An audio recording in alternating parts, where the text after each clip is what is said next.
Hello. It's 2023. It is. Incredible, huh?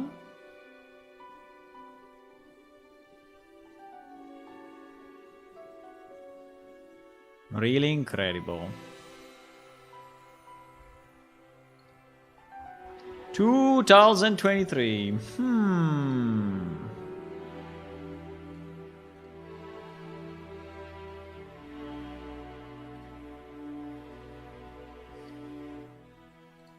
Hello. Hi. I'm back for some development. The first day of the year. 1st of January. Look at this number. 1st of January 23. Wow. 23.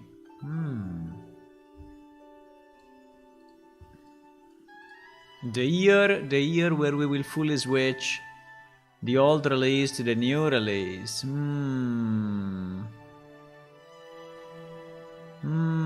That year, huh? Interesting.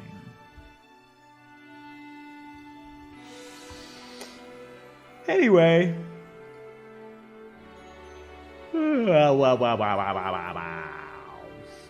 Hello and welcome. Today I'm gonna work more on the underwater stuff. I don't know, yesterday we started something and I think that we will continue. And then we will release. But I think it would be nice to have, something new in this release. So the underwater stuff I think is nice. So will be a good new addition, right? So it is what we have at the moment. It is what we have at the moment. It's going to be slow for you, huh? I see that you see it. You see it a bit delayed. Why is it the wait?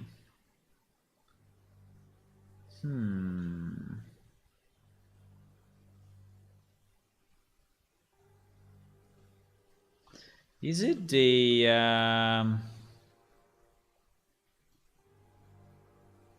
is it just the editor or is it really the water? That's the question. If I look down, there is no big trouble, but if I look up, there is a bit of trouble. I mean, I can lower it to 30 FPS and then it will be, and then it will be good, but I hope so. No? Wow. There is real time off, so should not be the problem.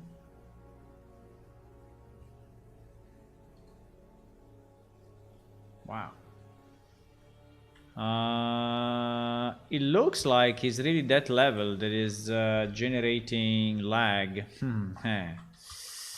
As usual, boys, when you add good stuff.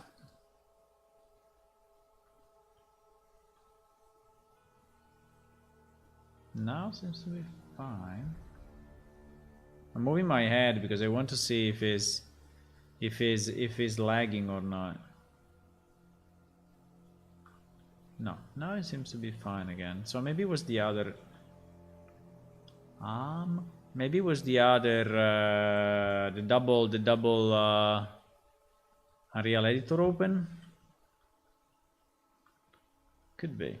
Okay. Anyway, what I did, I changed the underwater post processor. So I think that the other one that I found is much better, which is this one. Basically, it's lowering the lights. When you are underwater, so it's simulating the light is like actually going through a bit differently, and now the only question I have is if I want to go a bit blue, right? Because without blue, wait.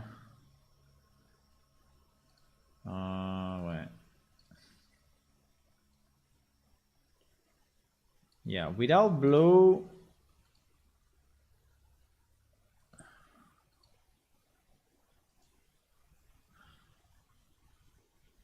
I don't know why it's going red, but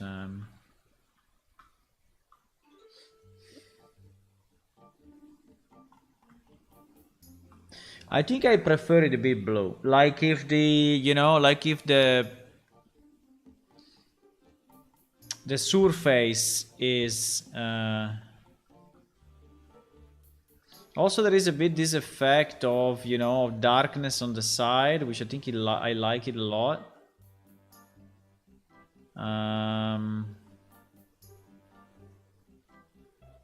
So I think it's definitely better than... Okay, so a few things I want to do. I want to be sure that these plants are not spawning on top of rocks, right?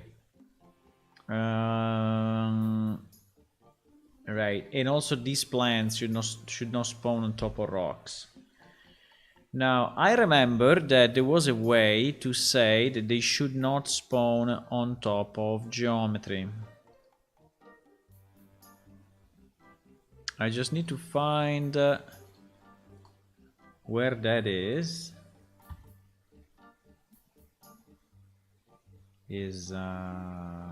lagging again.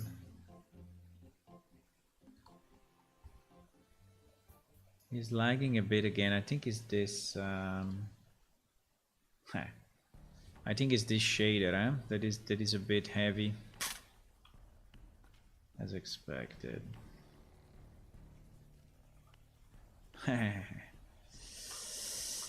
will have to test it on your PC and see how it goes, boys.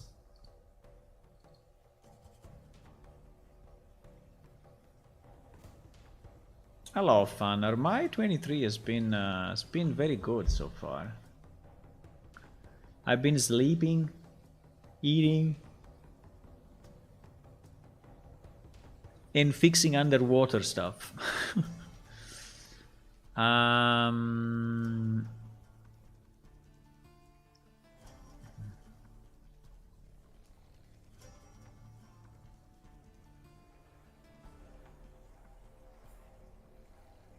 Yeah, exactly. Collision with world. If I flag this,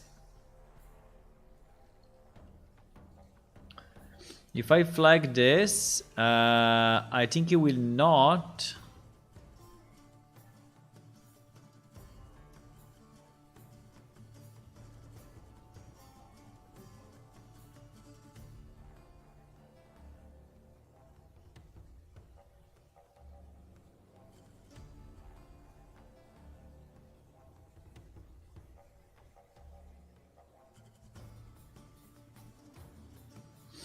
I think it's that one, huh? I think it's that one. Let me open all of them. 1, 2, 3, and 4. And try to enable this for all the 4. And then we try to... When I'm underwater, it seems to be slower. I think this shader is a bit costly, boys. But anyway. And I click on regenerate, resimulate. No, it's not this one. It's not this one? It's strange. I was pretty sure it was that one.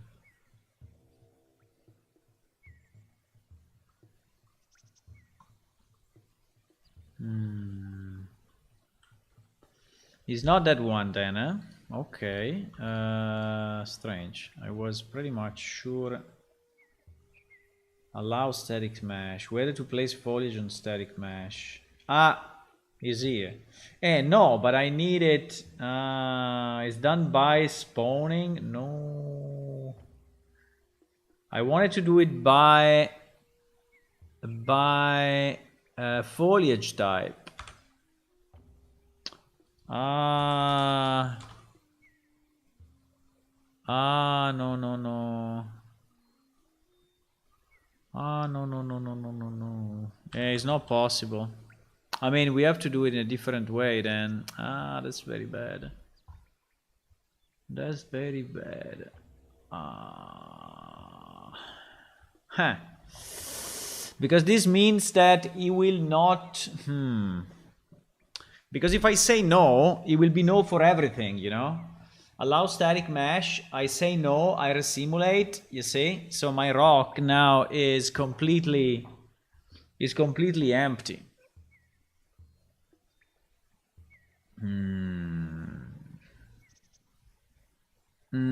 So what I need to do, I need to have two underwater... I need to do two underwater rocks.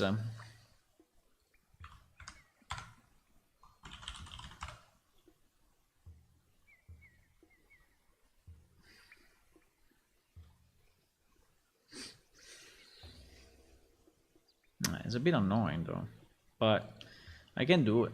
I mean, I can say, I can have, you know, I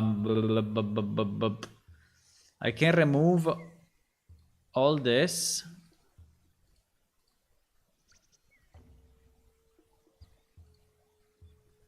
And I can say, okay, now use this one and resimulate. Allowing static mesh, so that we have it like this. And then I take the other one and I resimulate without static mesh, but the problem is it's going to remove it.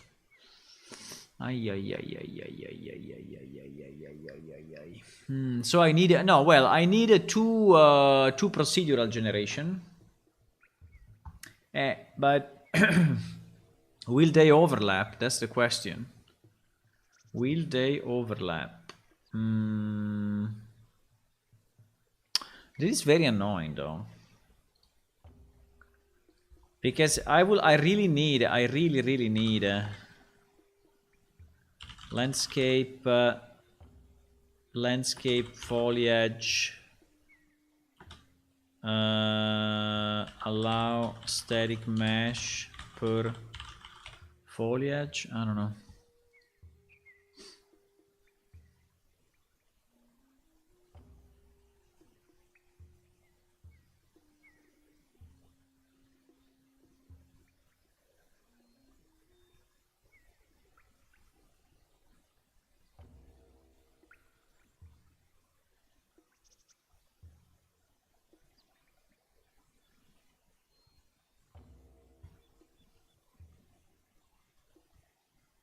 Just want to see if there is a way. It seems to be no way.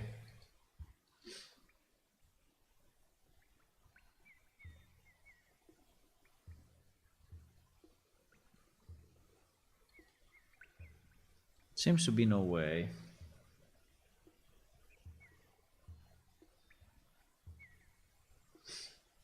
Where are the minions? They usually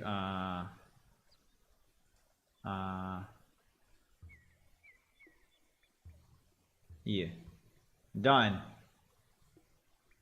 I forgot.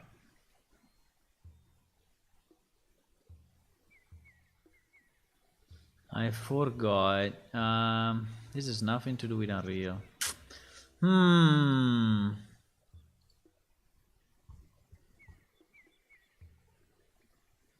I mean, I can create two. I mean, it's not a problem to create two. I just don't know if Danny will multiply, right? I don't know if he will multiply.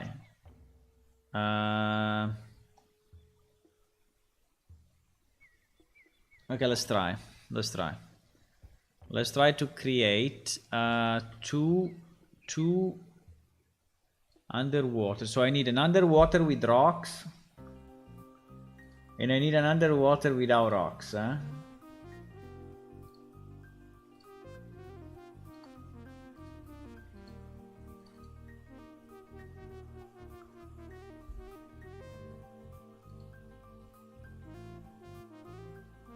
Underwater post-process volume, wait.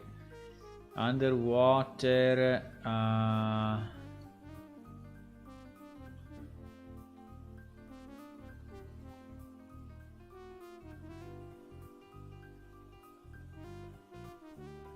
BD Road 2.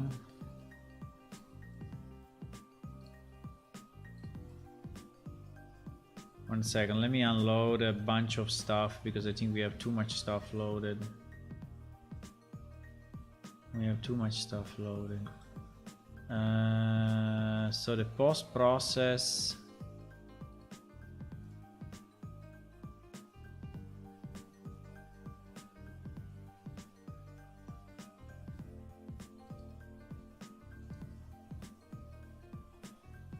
Post-process.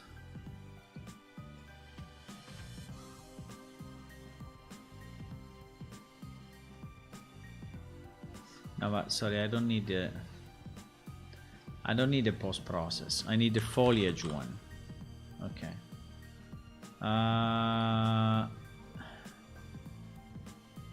Underwater procedural.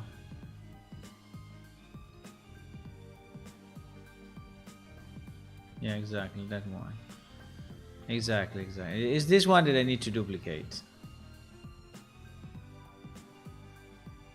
By the way, I don't know why those plants you can see from very far away. I don't think it's a great idea. I mean, I'm fine with a bit, but like this is insane. They don't have any maximum radius? What the hell?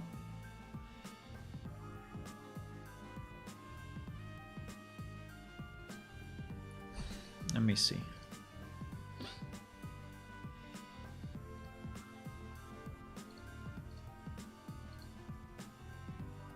It seems that some of these foliage types do not have a maximum culling distance. And it's a very bad idea.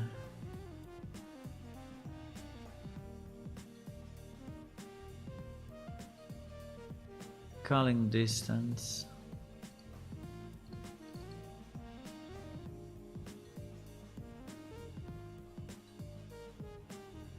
Culling distance 500 meters. 500 meters. No. 100 meters. I mean, I understand that.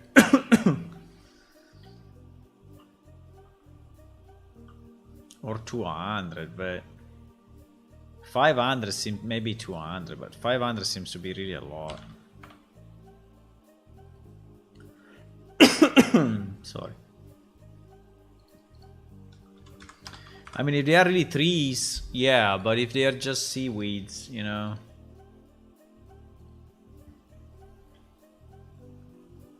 Yeah, so you see that they disappear after a bit. While the smaller ones are disappearing much earlier.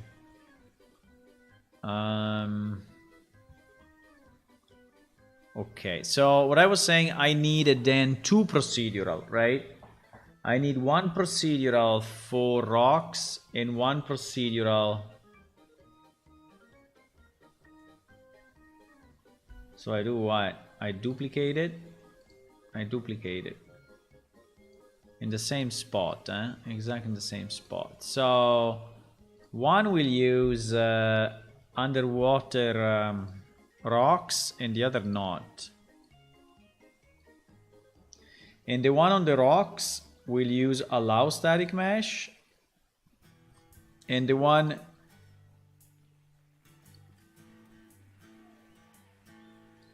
and this one will say no static mesh. Okay, so basically now we want to resimulate. Okay, let me try.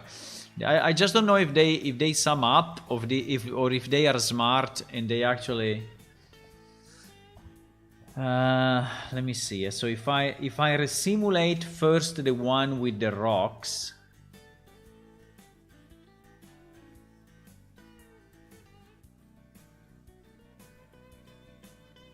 Okay. And then I resimulate the other one.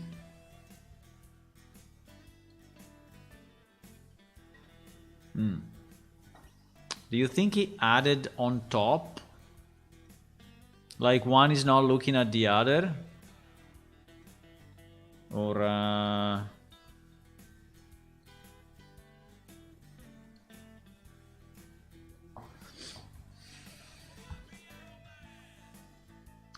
because actually it seems to be a bit more busy than before, huh?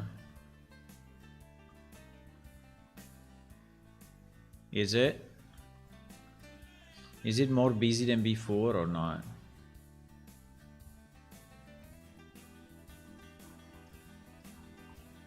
Is there a way to delete all the meshes generated by one?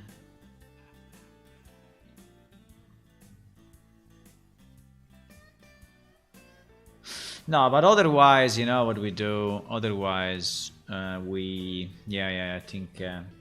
Sorry, in the second one, so we have the one with the rocks, fine. But in the second one, I think we should have only. So we should split them. This one is only this, right?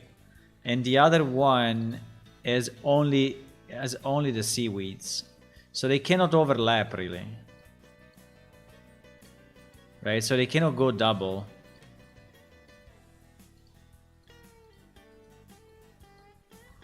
Let me try like this. I think this is a better idea. So if I resimulate,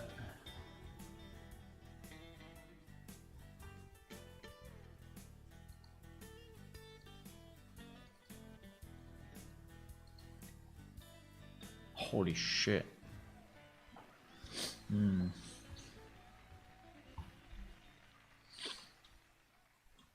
And no. Okay, I understand, but this becomes because now, yeah, so basically one procedural is not understanding the other procedural. That's pretty bad. So this means that they can spawn on top of each other.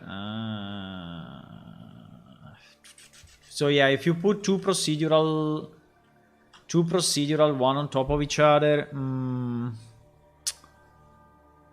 it's kind of annoying.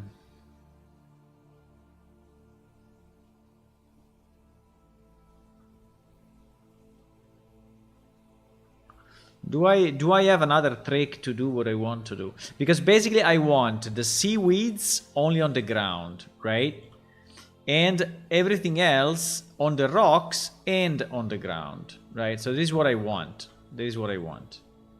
But at the same time, I want nothing to overlap. So if I create two procedural, like I did now, unfortunately, they overlap, right? Hello, good morning, coach.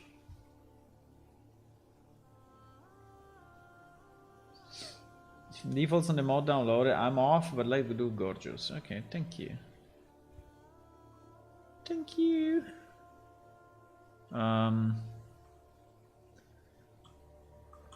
So I mean, I can also reduce the number. But reducing the number is not solving the problem, right? Reducing the number is not solving the problem. Basically, what I need a foliage type, right? A foliage type that is not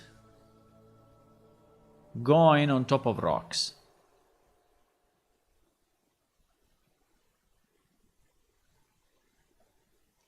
What is this collision with world, right? I thought this collision with world would do it, but it's not doing it. Collision with world. If checked, an overlap test with existing world geometry is performed before each instance is placed. I don't want collision with you. I want you to.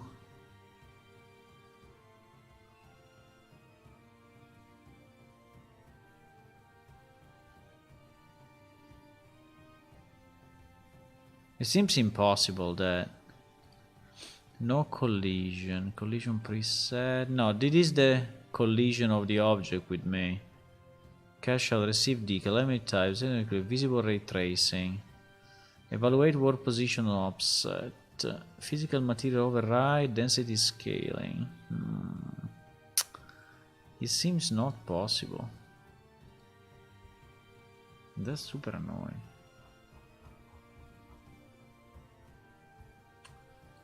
That's super annoying.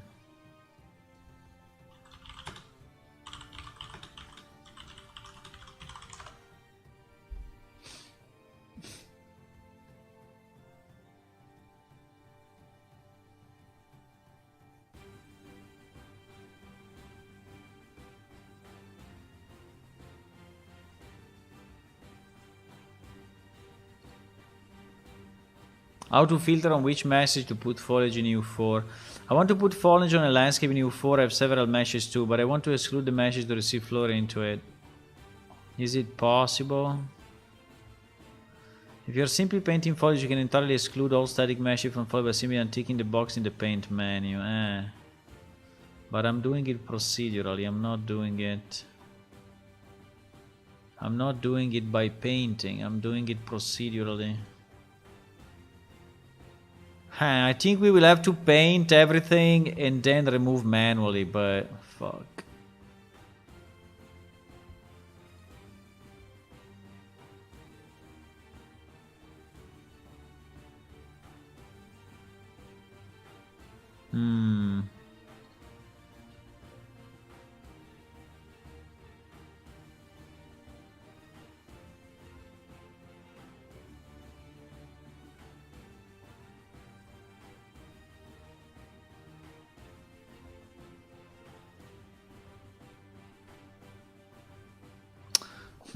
Okay, I think at the moment it's not possible, but we can do it manually.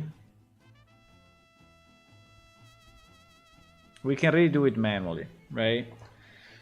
So we can do it manually. Yeah, we can do it manually. So I think I will delete the other procedural. So I will only use one procedural and then move manually. I think that's the only solution for me. I think it's the only solution for me. Ah, by the way, when I deleted that, I deleted all the foliage associated. Wow.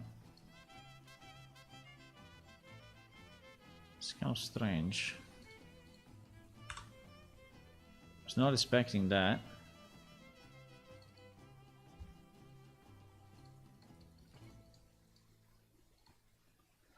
Was not expecting that.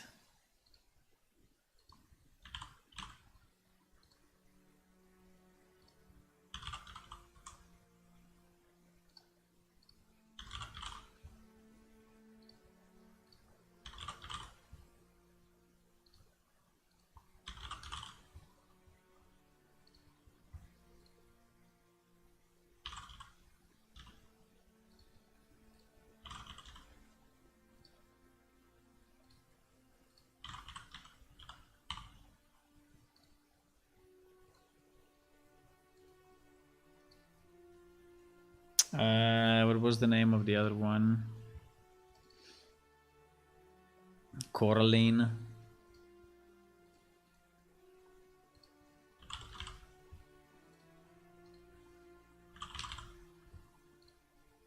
Okay. So basically, we will resimulate like that with allow static meshes, and then if there is any of the seaweeds that are really going on top of the rocks, like, well, at the moment they are not. What the fuck? Is pure chance or it worked somehow? Is it pure chance or it actually worked?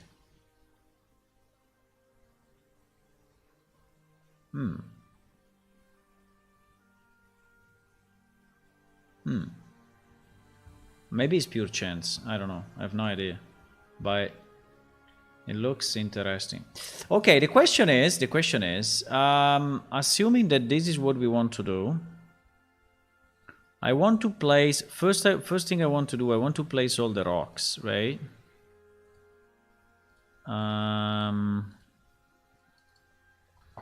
I want to place all the rocks, and in particular, do we have some rocks that we can use?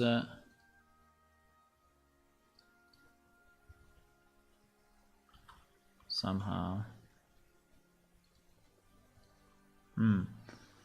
Because the other question is, how much can we go down, right? How much can we go down? Because I think that would be very fun to be able to go down a lot, right? To be able to go down a lot. So let me see, where is the end of the world?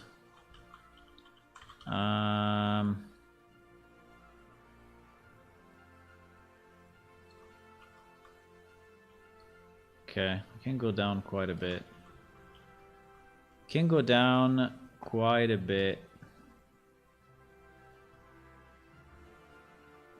Nice. Yeah, there is still a lot. Okay, good. So we can go down as much as we want, basically. Now this is nice because I think it would be nice to have really some, you know, exploration happening.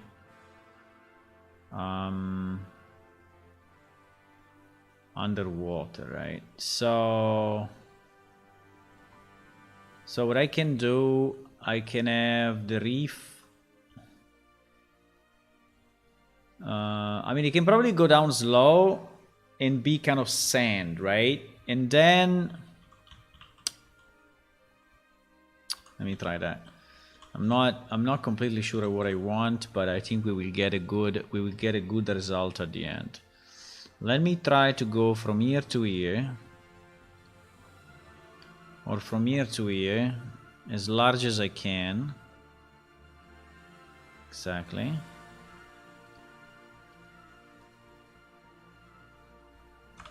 And we just go down.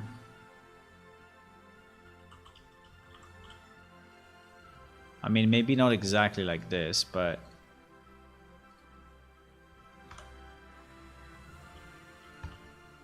maybe not exactly like this, but why not?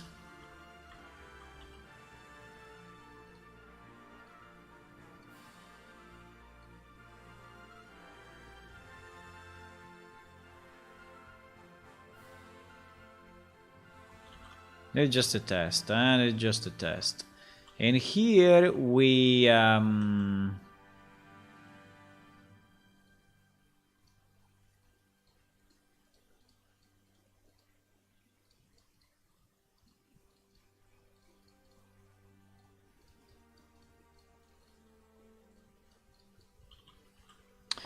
I think here we use the sand. We use the sand texture, right? We use the beach texture. So the majority of this would be sand. And I think also in the first part here would be sand. But I think I want the I think I want this to go deeper though, huh?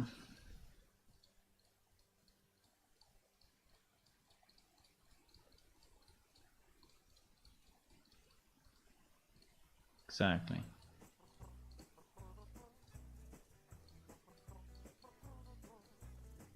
More like this.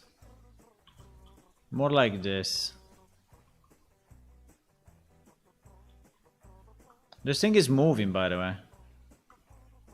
You see? The water is moving a bit, so it's perfect. Okay, so that will be sand. Then, starting from... starting maybe from here, it will start to be sand and something else. Right? And then we hit the reef thingy.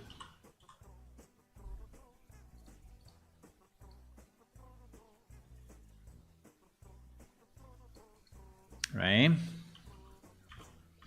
And now here, I think here we need as much variation as possible. So I think that is nice only if it's very, very, very different.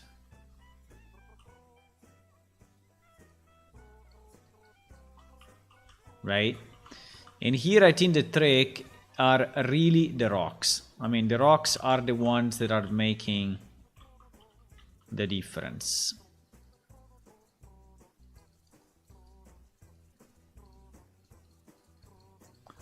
So for example, if you want to have all this area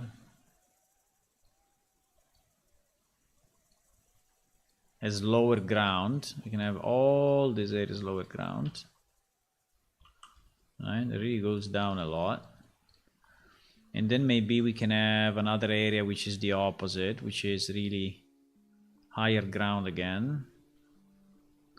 We can even have a small island, right? We can go above. Yeah, exactly. We can go above and we can have a small island. Why not?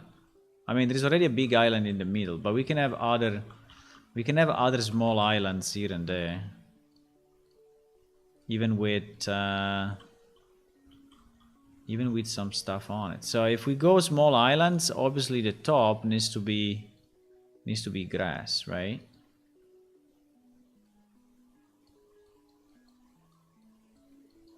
Something like that. And I don't know, maybe on the side must be, I don't know if the side must be beach or the side must be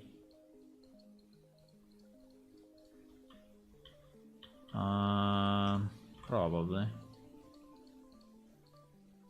Maybe. I mean, depend. I think it depends if it's flat or not. And also depends how deep it goes. Yeah. I think we need to.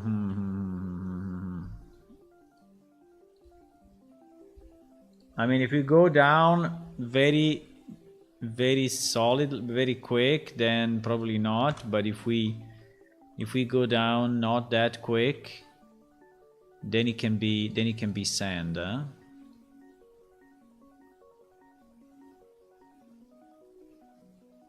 So it depends a bit on what is the.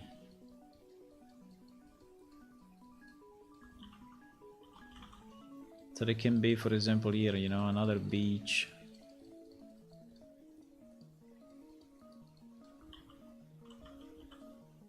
Now it is very squared, I know, but I will fix it.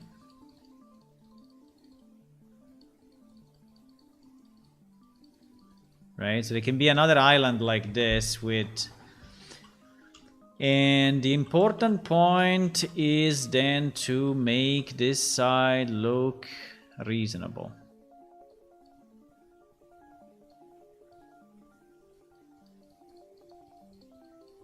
Right, oops. So don't make it look too artificial. That's basically the.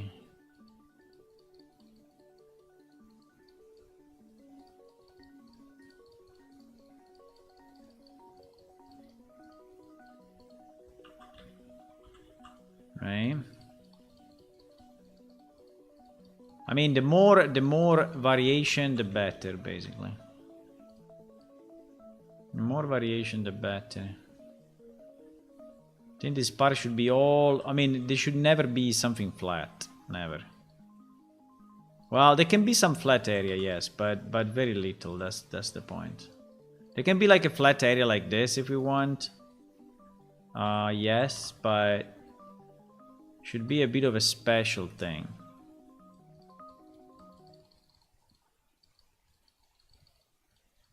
I don't know. I never terraformed underwater things, so I have no idea. I'm just. If you have any ideas, guys, let me know. Let me know what you think. Okay.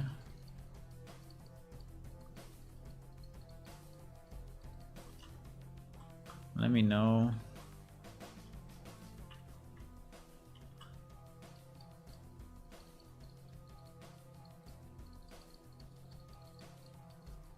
Yes, and then at the bottom there can be a flat area. I think I have no issue with that.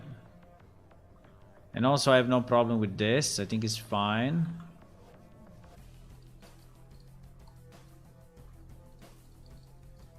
So it's like mountains, right? It's exactly the same as mountains, just underwater.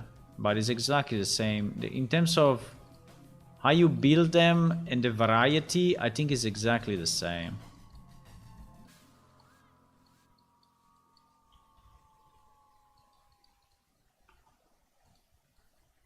I think it's exactly the same. Now, can we have some underwater relics? I don't know if we should be boats or it should be something else. But I think it would be very nice to have some underwater relics, no?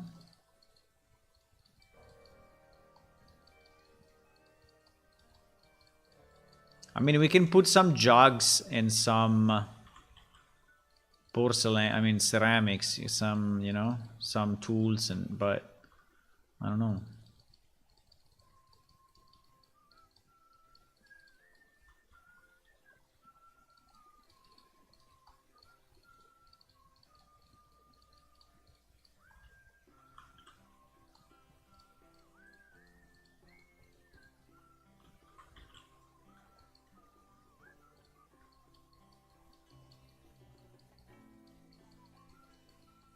I think it's very nice.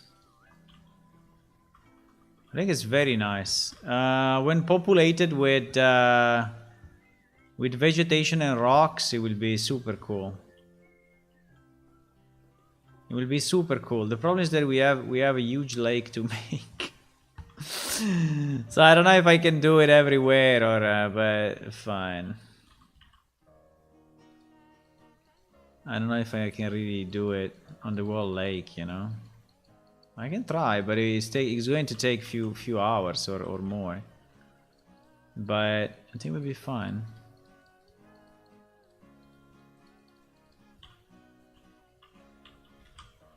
I should avoid as much as possible small flat areas, right? Small flat areas, I think it looks weird.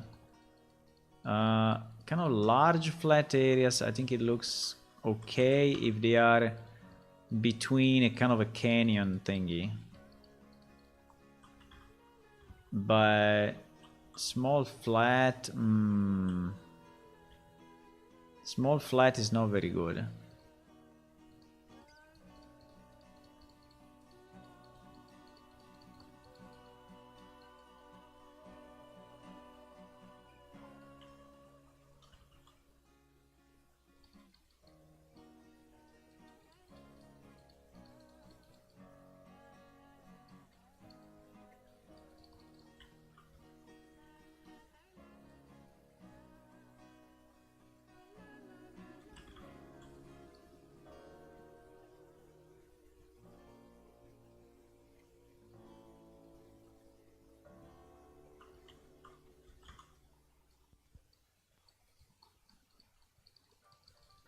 I just wanted to reuse that height on that side and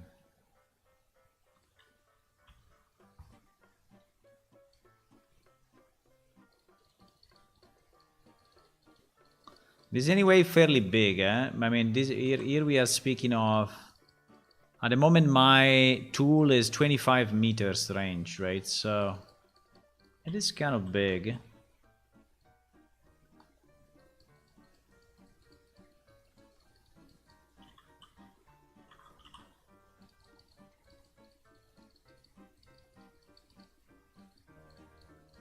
Now we'll place rocks on top of all of this. I don't know how many, but I think a good amount. I think it would be a good amount of rocks.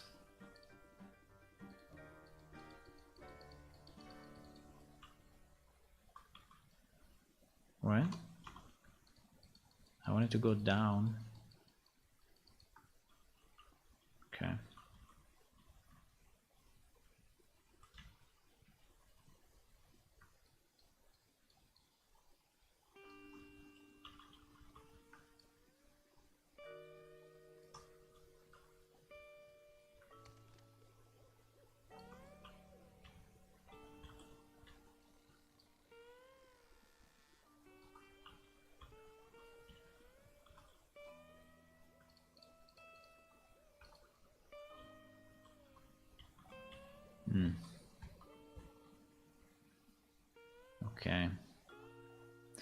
Now, going down so much so quickly, I think it looks a bit weird. Unless we place some rocks. But yeah, maybe we'll have some rocks there. That's the way we will do.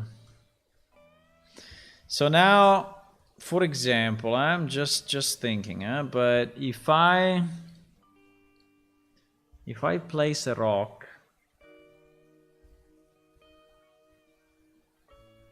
one thing that I don't remember is if I place a rock in landscape mode, right?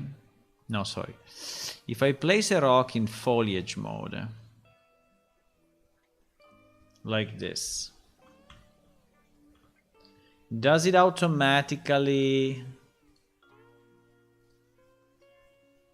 No, it doesn't. So it's not really attached to the...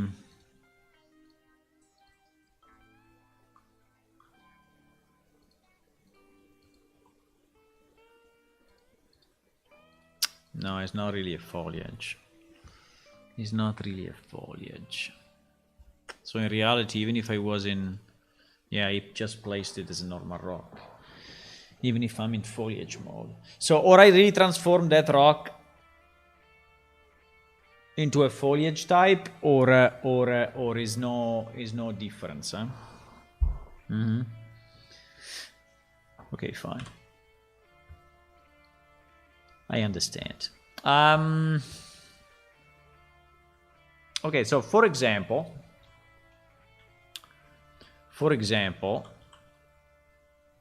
I would like to do a kind of an arch, you know, here.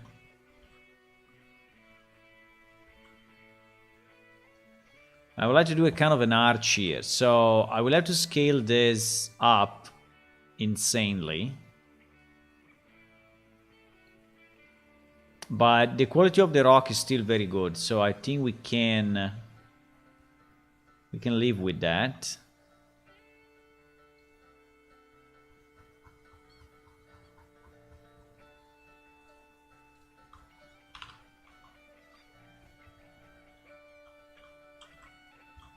Because these rocks are actually very good quality. The texture are very good quality.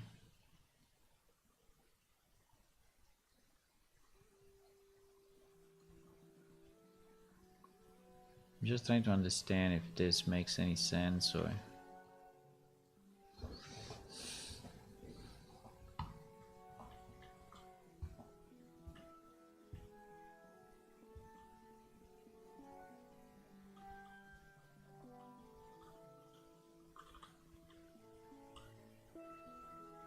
Probably not, huh? Probably not.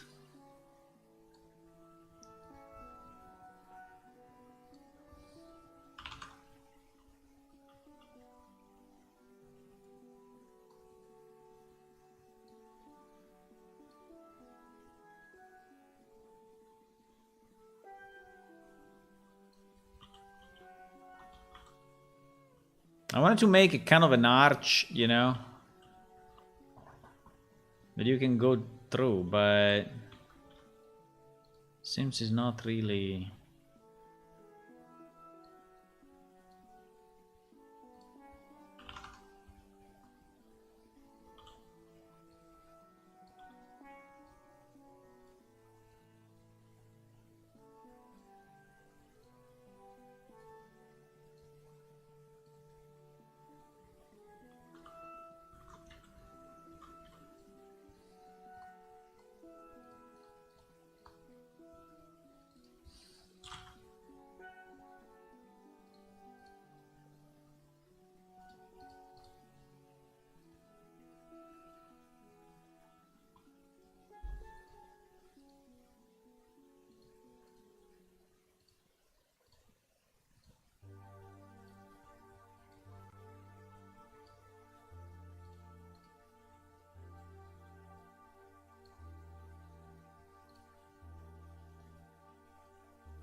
think it should be more proportional. I mean, it should be more...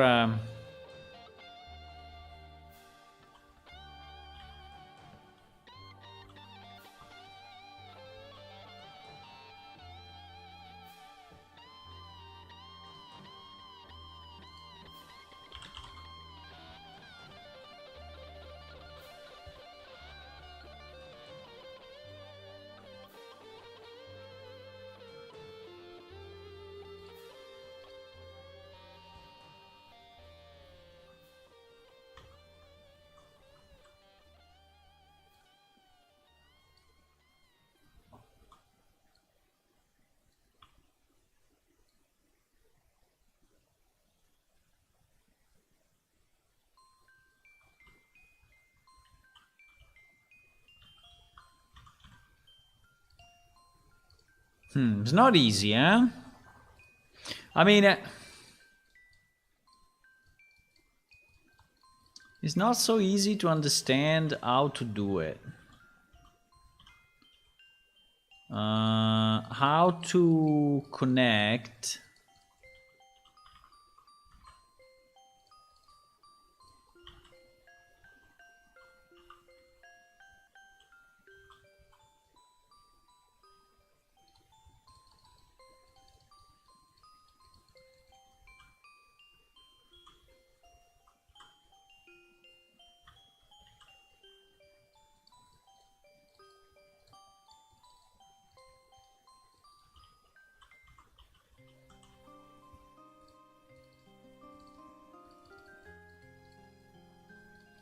I mean, in theory, again, it's like if it's a mountain, right? It's the same thing. The problem I have, I think it's kind of the sides.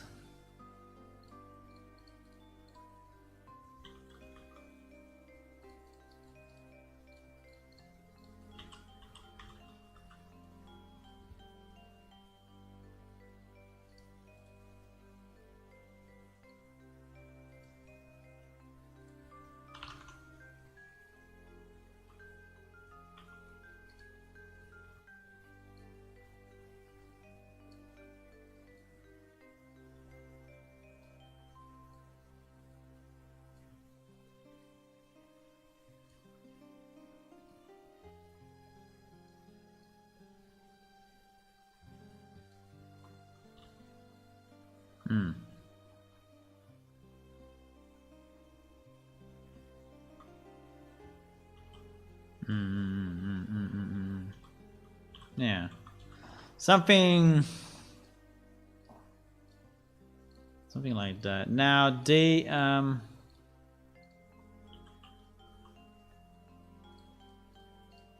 now when he's when he's like this, right? So he's rock on rock, or rock connected. Should we use another material for the... Should I go more... we said mud. Mud was one way. So should I go more mud next to the rock, or... the problem if I do mud becomes like that. Because it's also vertical, you see. So it becomes rock on rock. I'm not completely convinced. If I do rock on rock, I mean, if I do mud, it becomes like that. So it looks more like... So it does a very strong contrast between this rock and that rock, and I don't think I like it. I don't think I like it. I think it's probably better if we keep... I mean, we may mix the two a bit, so it's not, you know... It's not completely gray, but it is a bit of gray. That I kind of can do.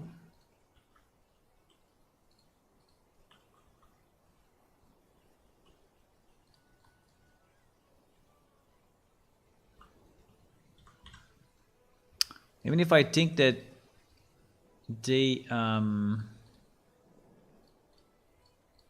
if I have a landscape that is too vertical, is always looking bad. So I should avoid I should really avoid vertical landscapes. I should avoid it.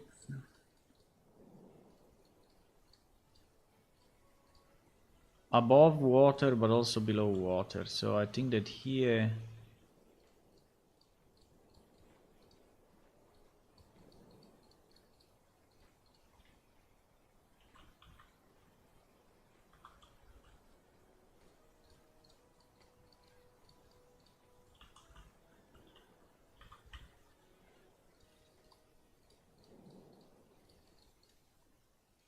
I will have to reposition all these rocks, but I don't want to make it too extreme, you know. I don't want to make it too extreme so that it's really falling down. So yeah, exactly. There should be like slopes. Now here is a bit extreme, but it's done by purpose. I'm trying to understand if I like it or not. Trying to understand if I like this or not. Like if it looks natural or it looks just bad.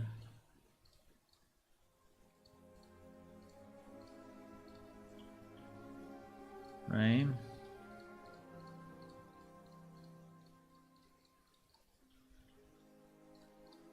Trying to understand that.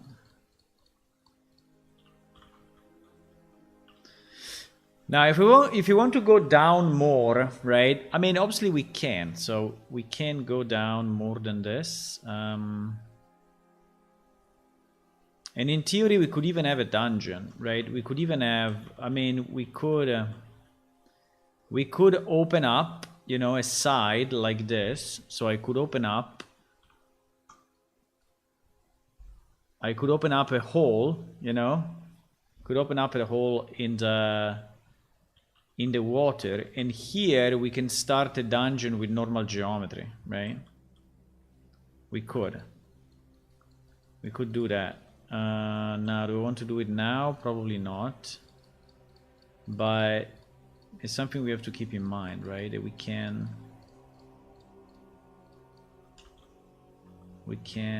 now the number of rocks I think is extremely important. I think we need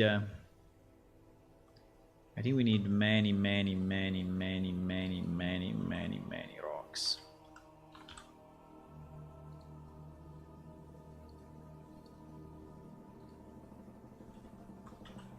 So the size of a character is this. So let me see.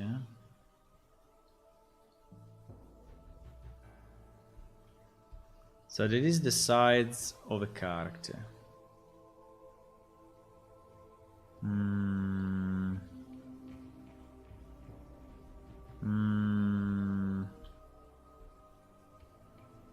Yeah, I think it looks good. The only problem is always this vertical things that are looking bad. That's the problem. That's the problem as usual.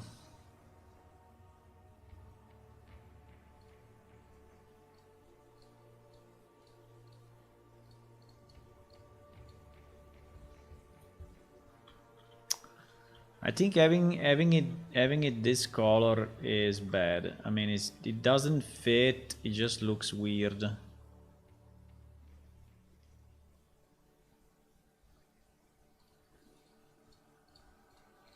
I think we probably will need an additional material. We will probably need an additional material just for the underwater, because what I see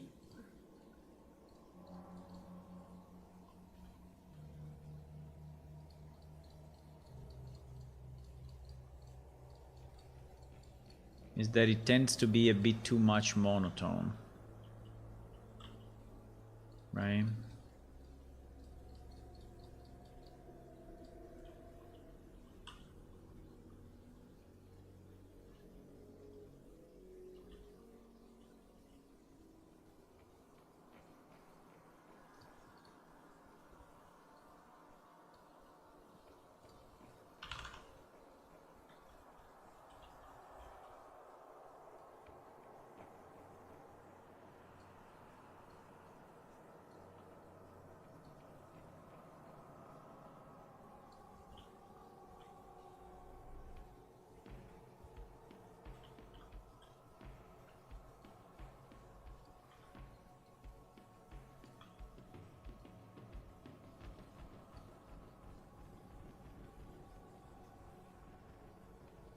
I think whenever there are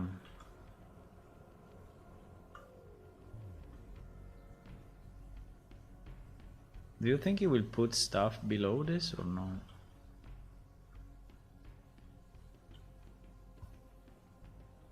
I have no idea.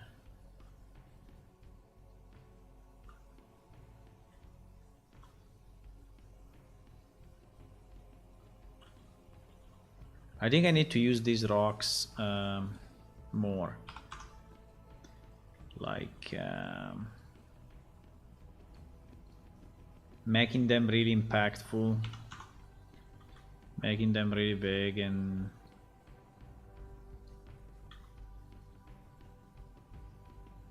I don't know if I want to place them where I have a slope. Yeah, probably yes, right? So probably it's better to have those things when we have a slope to cover the slope.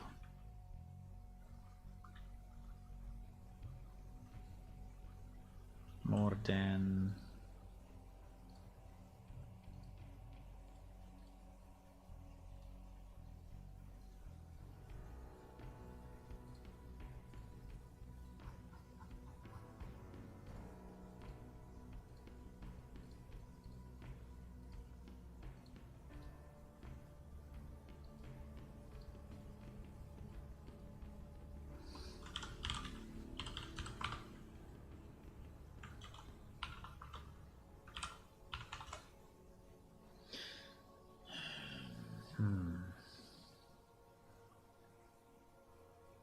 I will have to copy.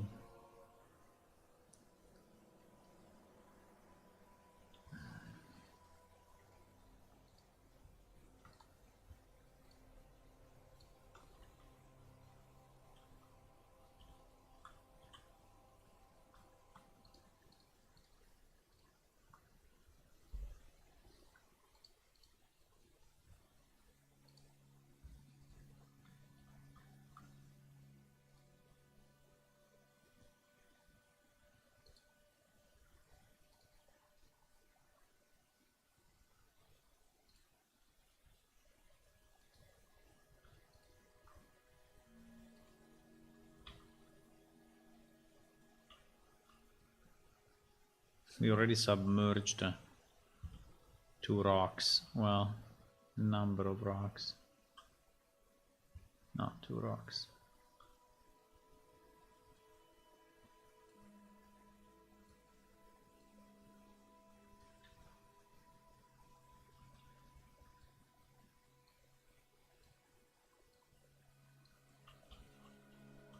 I mean, it can also be small rocks, but let's say the difference is, again, as usual, you know, performances.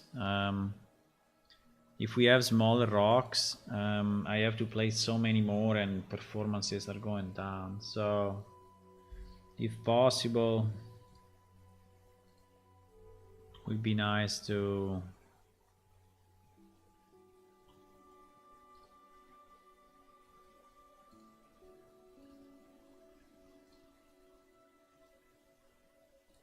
have them bigger sides.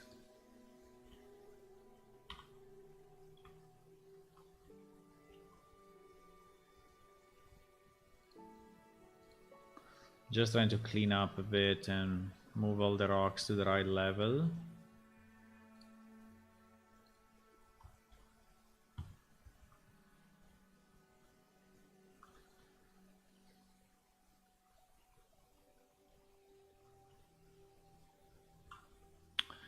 You know what? I think we can have we can have an initial noise.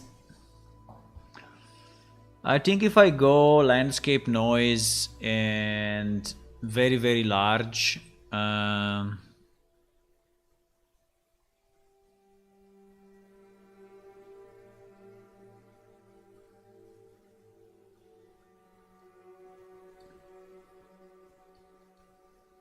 I can go like an 8,000 noise tool pretty much everywhere, and then we, well, maybe that's too much. I don't know. Maybe it is too much.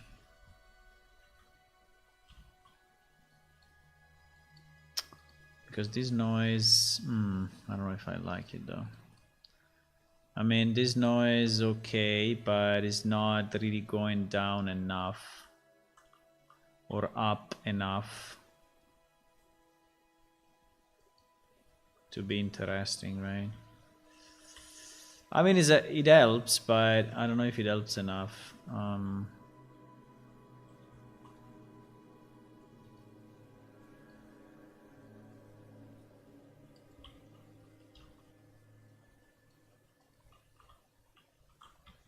I think it's too much noise.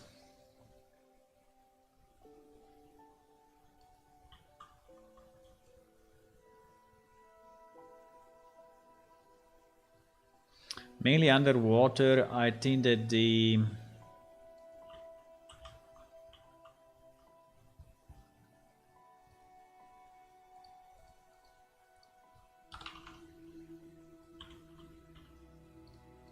holes and such should be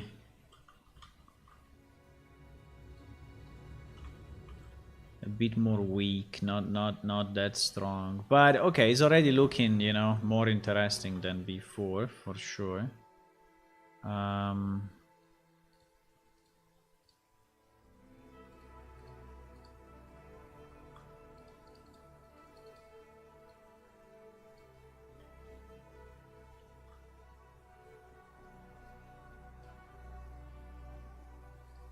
Wow, smooth 0.1 is doing nothing.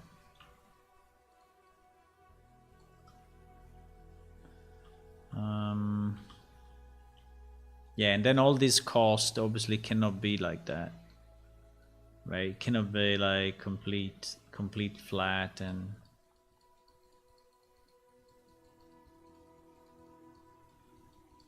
there must be places where it's more deep, other where not.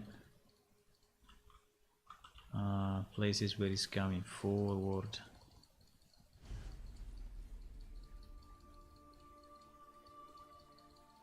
And all of that, boys.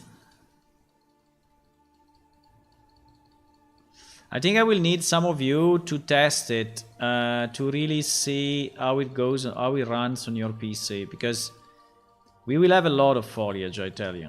There will be, I think in the wall lake, there can be like 50,000 objects or so. So now, maybe even more.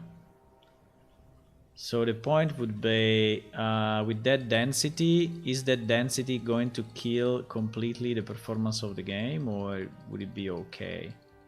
I mean, they are all called at 50 meters, right? So in reality, it's not that we are rendering all of them at the same time, but still the engine needs to scan through them, understand the distance from the camera, and do its job, right? So is costly.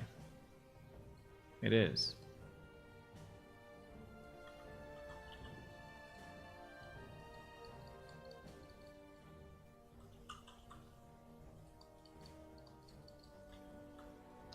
So we should have canyons, underwater canyons and stuff.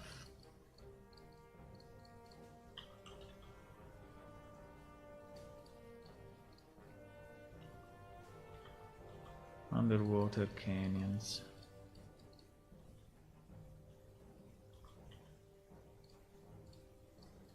I think this part is okay. This part is a bit too messy, but I think it just lacks rocks. That's what it lacks.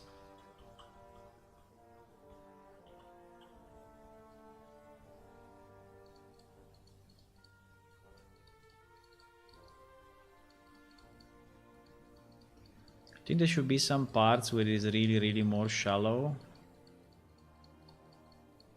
Significantly shallow.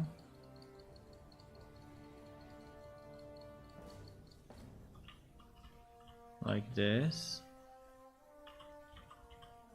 And then other parts where it's going down quick.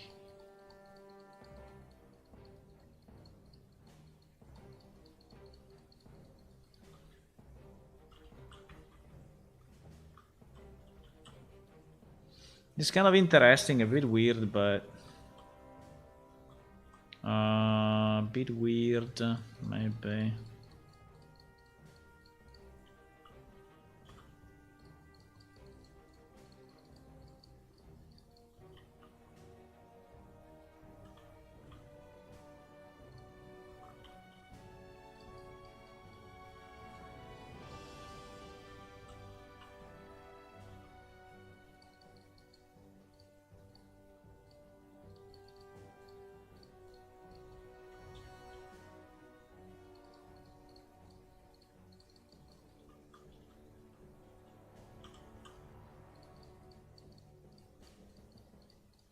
Anyway, you don't need to walk on this, so it can be as steep as we want, but...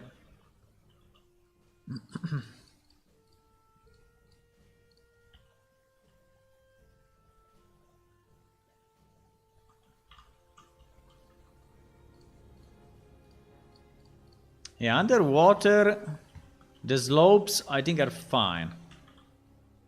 Are even welcome, I would say. While above water, no. Above water, they just look weird.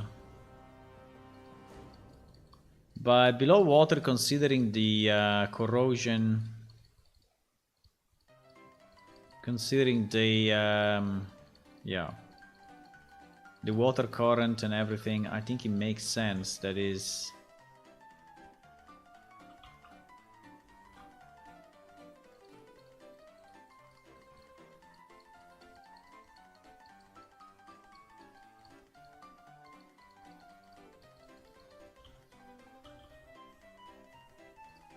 I think we need to go down significantly here.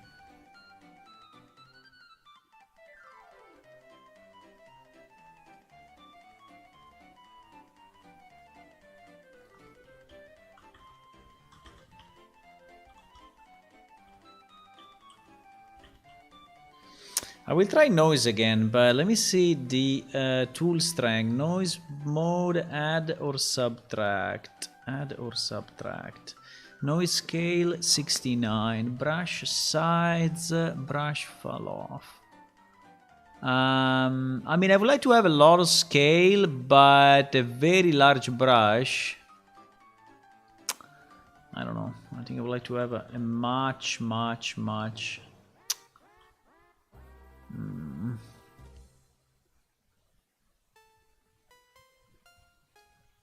Holy shit. Whatever I do, so scale should be bigger then? Ah. Okay, it's the opposite. Nice. I like that. I like that.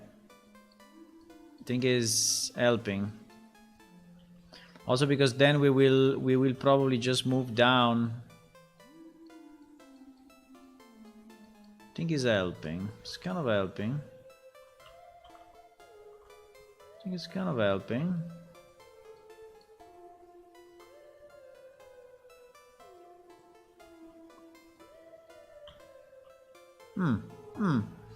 This noise setting is a bit better.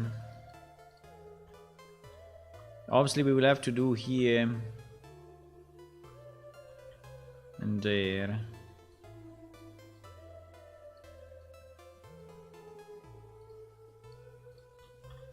We will have to noise everything here.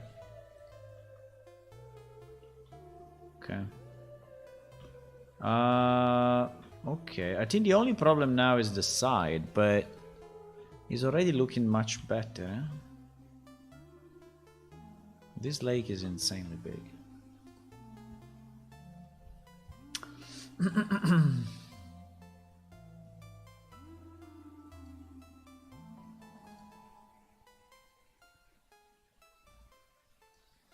Five, 3. So we need more of a 4-3. No. We need more of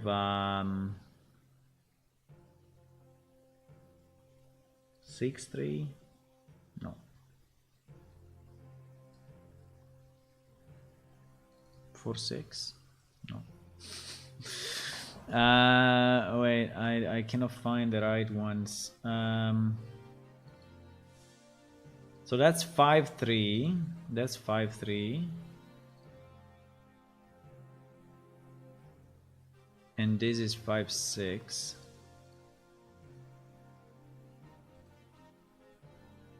So we need 5-4. 5-4 is Olmsted.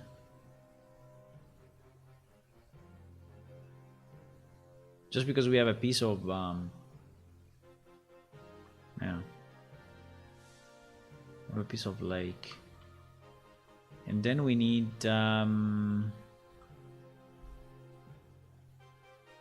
probably a 3-4, something like that.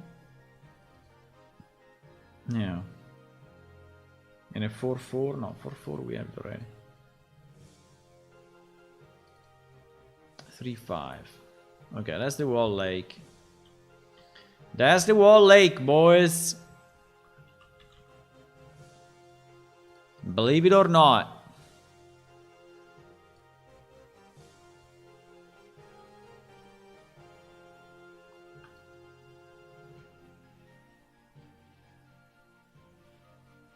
I think I need to define areas like this that are going like down a lot, and then I will use the noise tool on top of that. Okay, so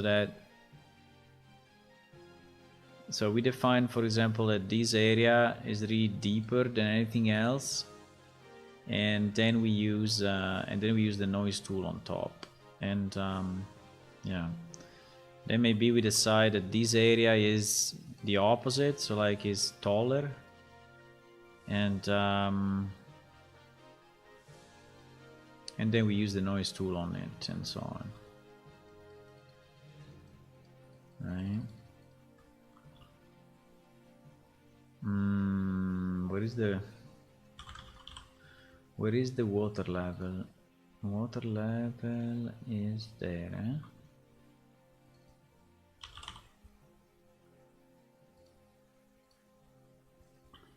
Water level is there, so yeah. You see the connection, because we did it when the map was unloaded.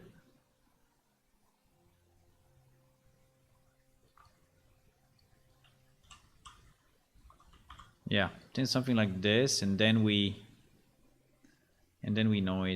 noise with the setting that I had. I think was a good setting.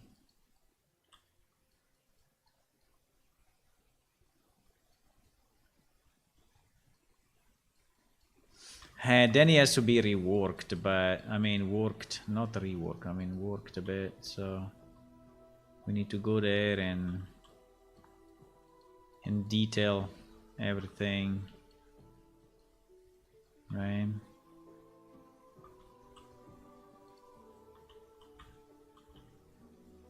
Okay, but at least now he has a kind of a meaning, right? So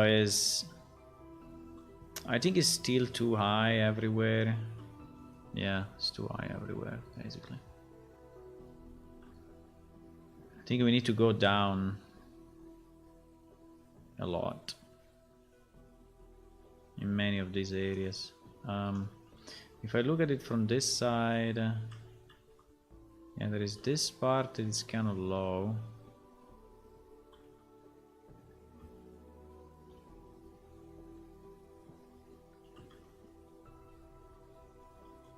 Okay.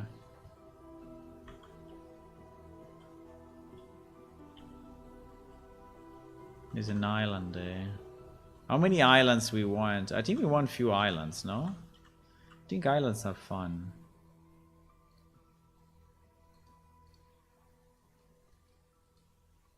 I think we want few islands.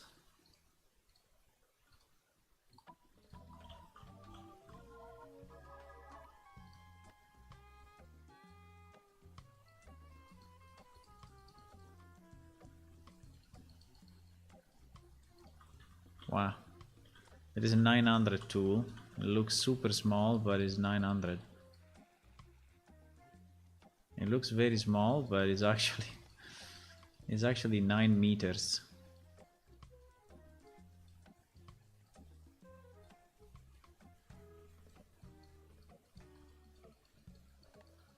It's actually 9 meters, boys. I don't know what is that, but I think we can keep it.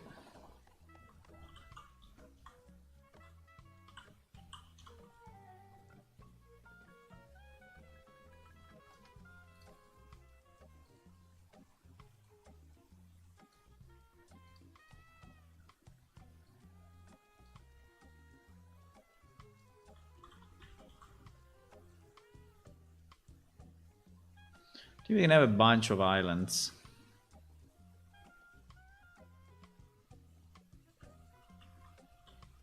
Every island may have some stuff in it.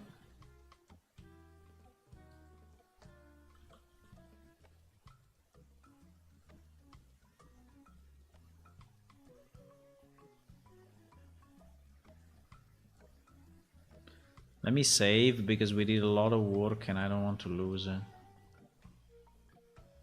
I really don't want to lose it.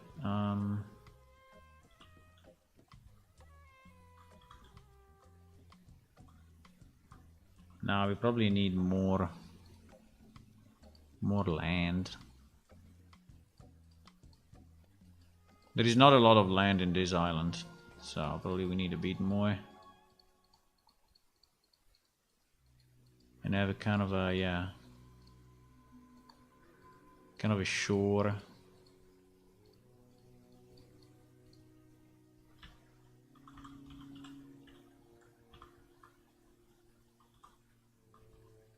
I think it goes up a bit weird. No?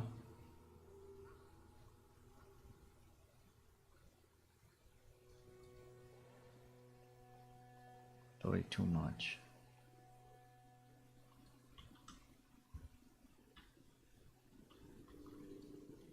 I don't know why we have those underwater islands, but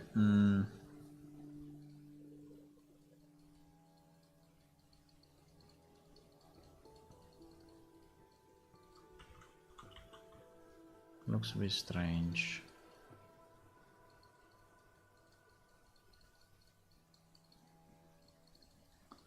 Yeah, I can terraform for days.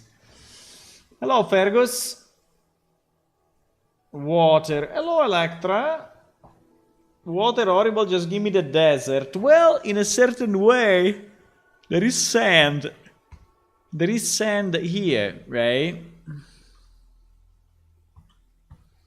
Hello, Fergus. You started something yesterday when you said, I would like to swim into the lake. Right? You said that and it just triggered something in my mind that I really wanted to do already since some time and I never decided to do.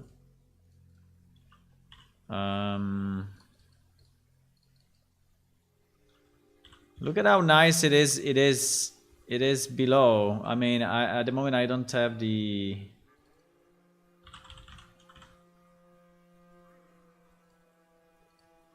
Yeah, it's like in reality it's like you will see it like this.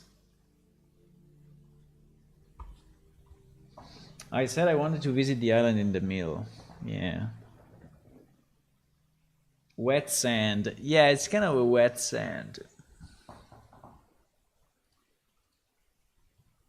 I think it looks nice, huh? It looks nice. We have some rocks. Now we need to put more vegetation. I will put more vegetation in a well, actually, I can put vegetation just with one click, which is pretty insane. So I can select this, and well, I can select our foliage. Yes, this guy, and I can say resimulate. Boom. And now it did it considering the new rocks. You see there is stuff now on top of the rocks. It did it considering the new rocks, and I think we want to change a few things though, because I see that vertically, you see that vertically they are not spawning. I think the reason is because our Our foliage type is saying that it should not, but in reality it should. So all the sponge, so sponge, sponge, sponge, sponge, and sponge, and all the algs, and all the coralline, and all the whatever, right? So all these ones, if we open them up all together, we can decide the angle, the ground slope angle at which the engine is spawning them, right? And at the moment it's saying between 0 angle and 45 angle. So I think we want to go between 0 and 90.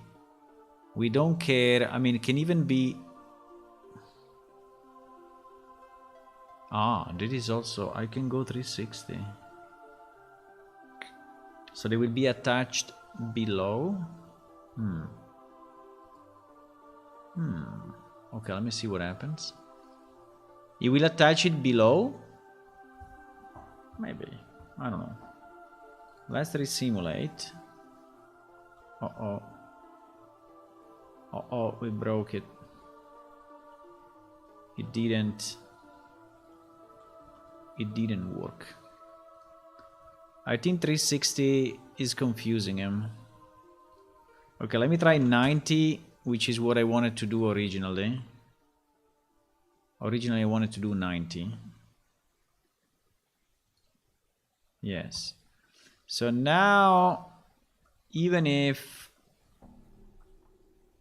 Exactly, you see that now they spawn even in vertical places, right? Now, I don't understand too much above 90. Above 90. Above 90, I mean, we can try, but it seems it breaks. If I go, let's try 120. 120.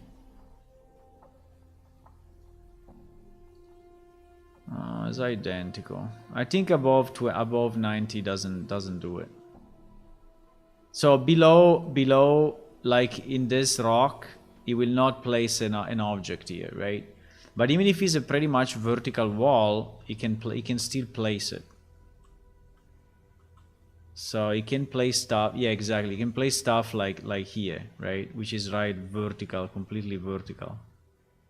Which I think is fine to me. I mean, we are underwater, so there are no rules about gravity. Or anyway, 0 and 360 is the way. But it doesn't work. Looking great so far. I wanted just one thing I can understand. How is it possible that the crane can swim? They're made out of rock.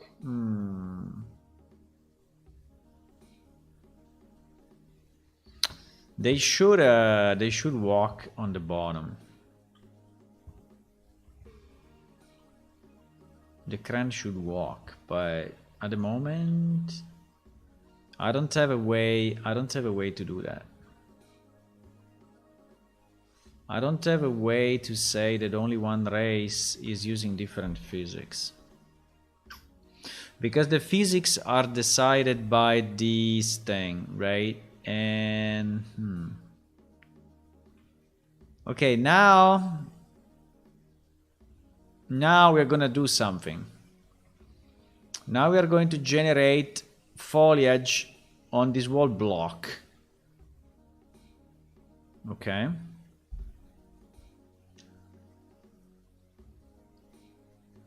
So there will be thousands of them. I still have to place all the rocks and stuff, but I think it's better if we have the procedural already in place the way we want it, right? I think it's better. I think it's better. So I think I need to go top view. Need to go top view and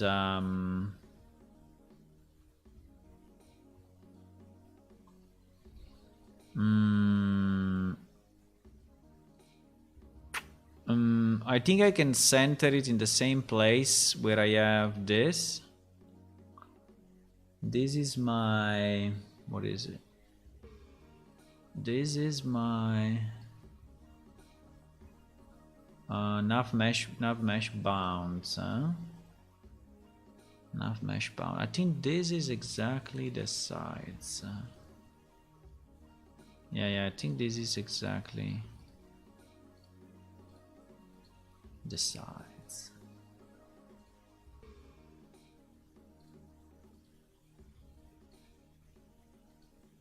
This one.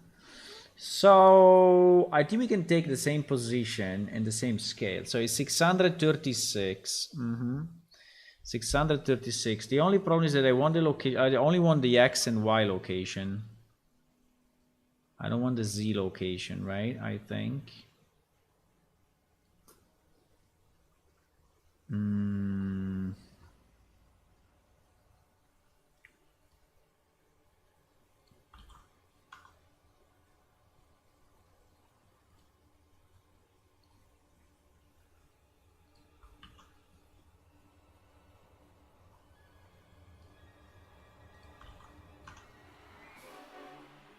600.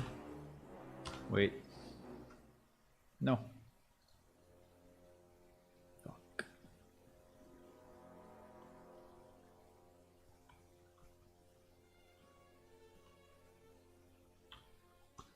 636. 636.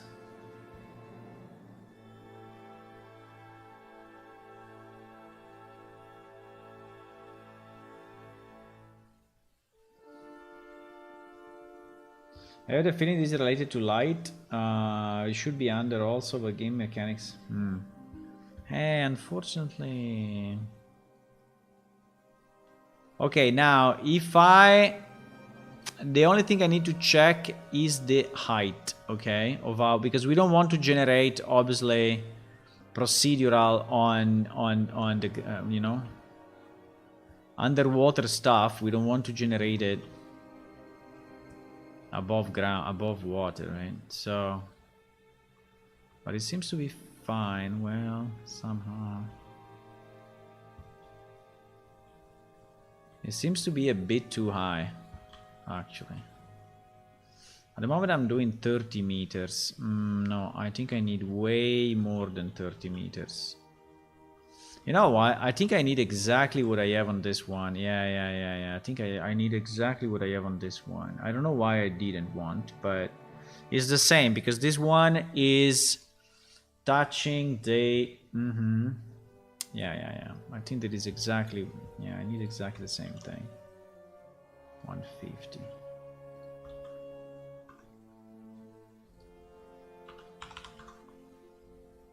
Okay. So now it should be at the same height.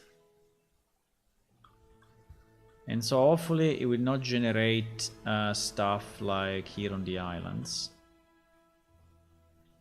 Right? We can try. We can try and see if it explodes. Let me save all before I click on that, because that may be fairly heavy. They may be fairly heavy, boys. I'm clicking it. Resimulate. Uh-oh. Oh, it did it already. It did it already. Look! It did it everywhere. Ah, so much work saved. Ah, so much work saved. It did it absolutely everywhere. Now... I think we need way more rocks, and also I would say we need more variations, okay? But I think it's not bad. I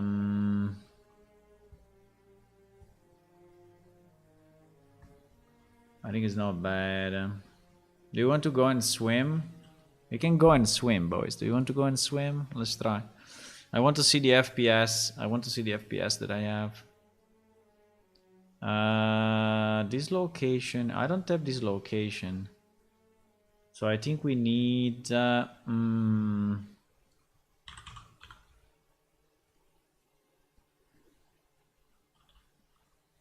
let me take this shore. Let me take this shore and we save it as a new as a new teleport location, okay? Because we actually need it. So this will be copy. This will be a new teleport location, and we will call it Emerald Lake. Emerald Lake, North Bridge, North, Middle, West. We will have shore, west, no, east. I think it's like east shore. This one is the east shore.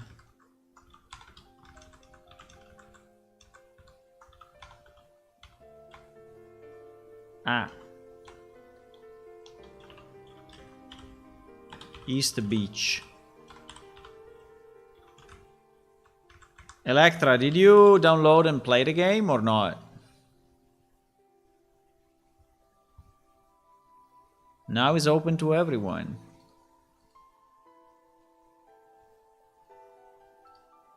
So you can do it. Well, you could do it before as well, but...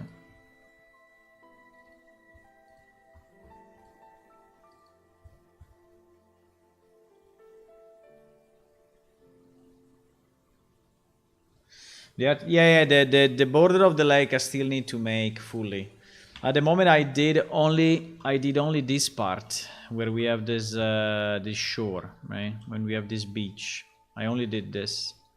Ah, mistakes were made. This thing should not be here. This thing should not be here. Okay, I can delete them manually.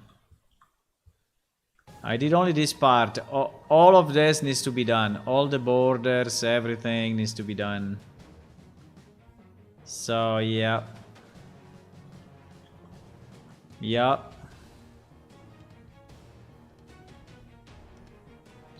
I downloaded it a long time ago, but I wasn't able to play and test it. Why?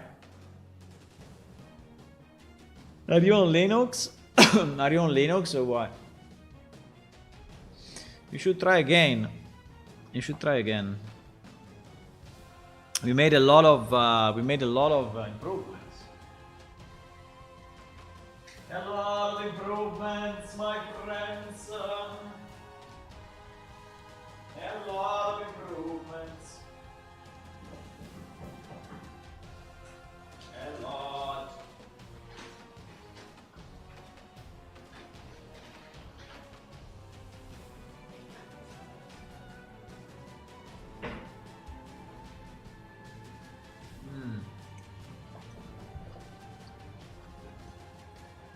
I'm waiting.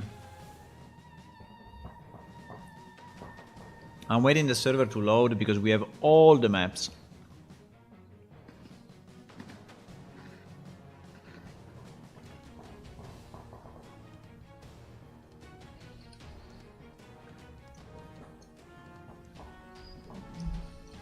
You are on Windows. Well, then you can definitely do it.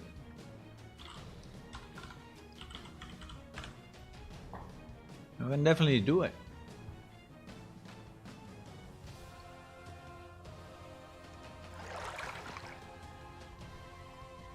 Ah, we are already here.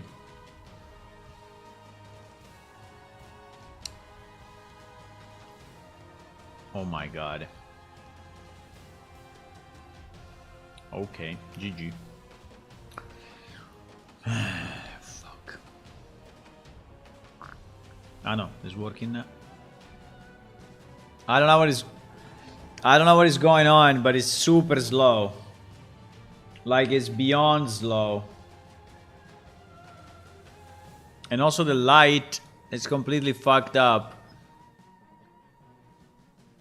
It just doesn't run, boys. It just doesn't run.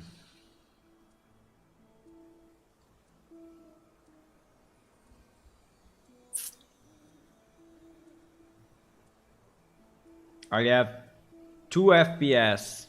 Well, actually, I have 30 FPS now.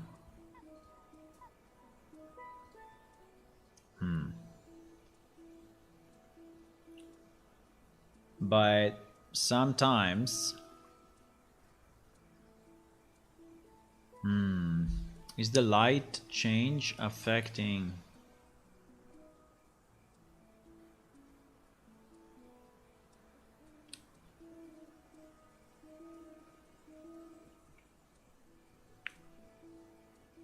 There is something happening.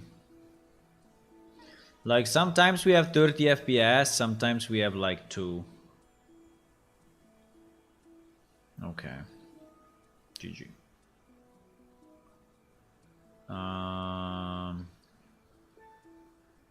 Okay.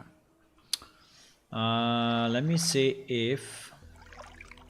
So at the moment it's completely unusable. At the moment it's completely unusable. Bad news, unfortunately. So we need to understand why, if it's the number of objects or else. Okay, if I'm above water, I don't have a problem.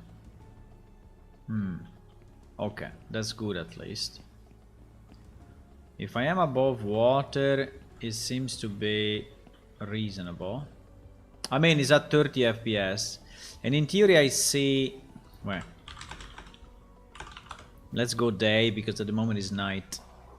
In theory I see the same amount of vegetation, right? I see the same amount of vegetation. And at the moment I'm at 30 FPS. So the problem can be the shader. The water shader, I think. If I remove the limit of FPS,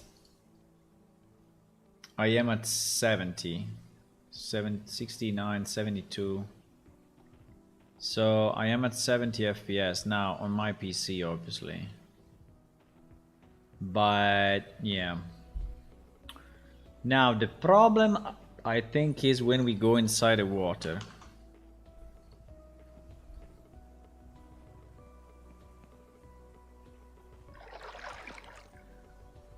Yeah. Yeah, when we go inside the water, it's done. It's completely done. I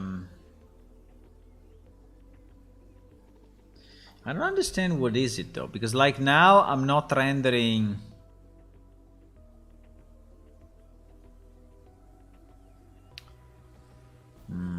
Wait a second.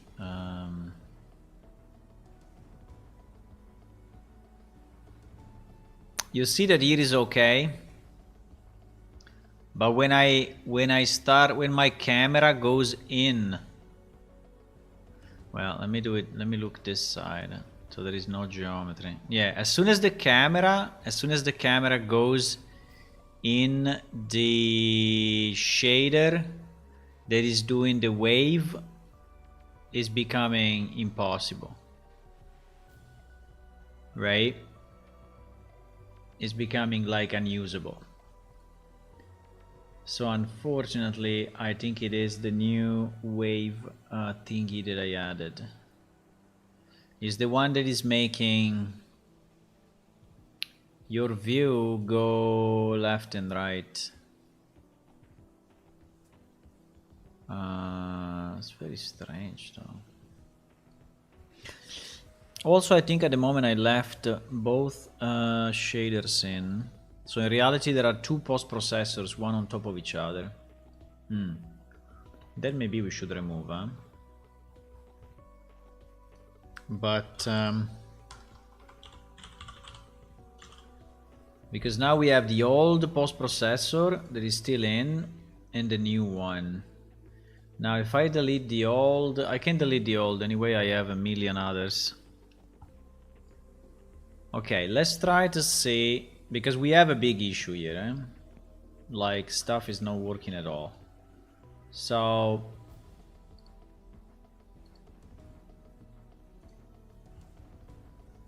let me try to delete the old post-processor, and maybe you know what,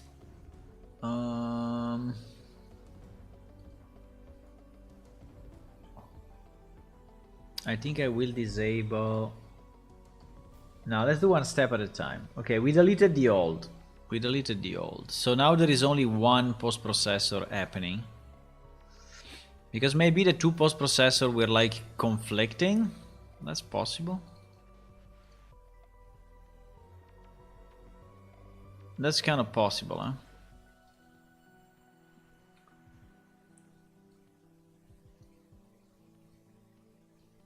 The landscape is a bit too high. You were on about making places deeper in the lake. There are wait. I lost some of your messages. There are areas that are accessible. I entered via the river once there, and there are ledges. Yeah, I will redo the wall. The wall shore, right? The wall shore I will completely redo. It was made. I don't have enough energy to work on a well day. Play a game in the evening. I see. Yeah, I understand. Now maybe if you are in holidays you can, but yeah, I understand. The landscape is a bit too high. With the landscape too high, you mean the. No, but I will smooth it out. You know, I will smooth it out like I did here. So it will look like this. It will look like we did on this area. It will look like this.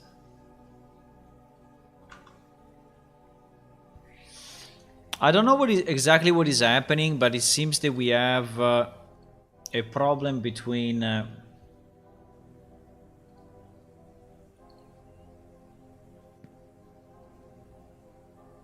Because there is a lot of stuff that is happening, right? There is a lot of stuff happening. There is the light changing. There is.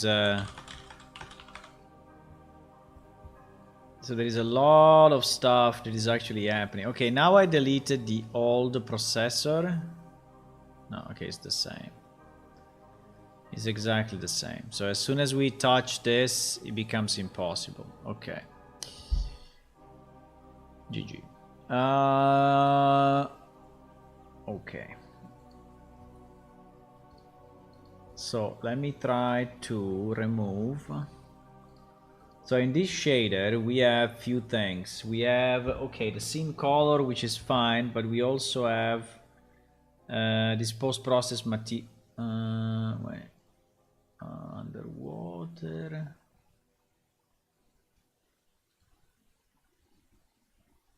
Underwater, yeah, this one.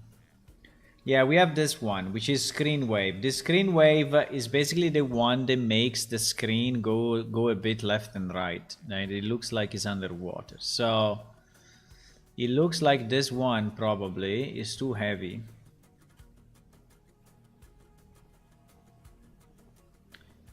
It looks like this one is too heavy. Okay, let's try to remove it and see if he is the problem. I assume it is, but I assume it is, unfortunately. The problem is that without him, below water will not really look like water. So that's the problem.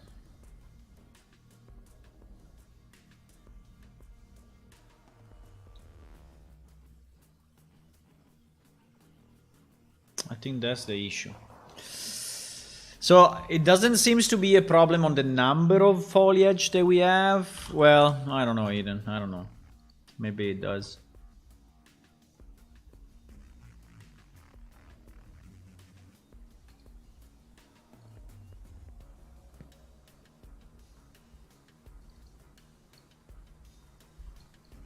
Okay. Wow, it's the same? Wow. It is the same. Was not expecting this. So it's something else.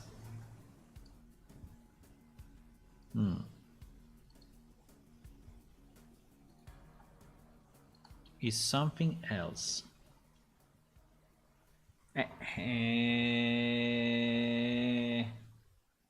What do you mean? It's something else. There is nothing, I mean... There is not much else. I mean, there is a color grading global. I mean, we are changing the saturation, contrast, gamma, and gain. Yes. We are changing the scene theme color, but this was what we had already previously in the old shader. And nothing else. I don't understand.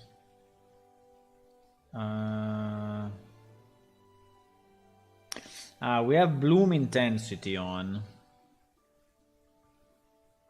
We have bloom intensity. Why didn't... we have bloom intensity. We have an exposure compensation. We have a chromatic aberration intensity 0.4. In percent, scene chromatic aberration color fringe camera imperfection to simulate an accurate depth in real world lens mostly visible in the image corners. So this one is the one that is making the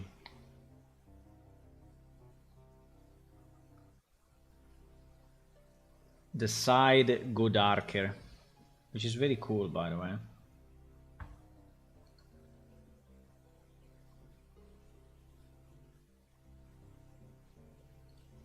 Dirt mask texture, we are not using it actually. Lens flares. Yeah, there are a lot. There are actually a lot of effects.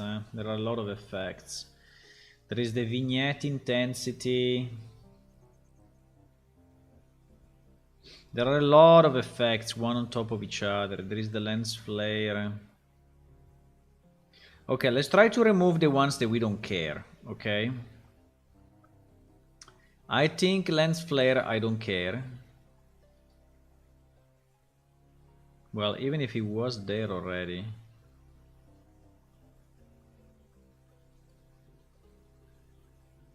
Vignette, I think I like, but we can probably remove it. This focal distance, yeah,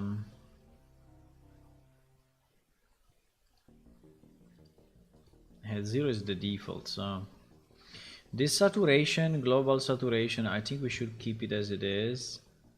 This one I think should make 0 difference. The post processor, we removed it already. We have some ambient occlusion.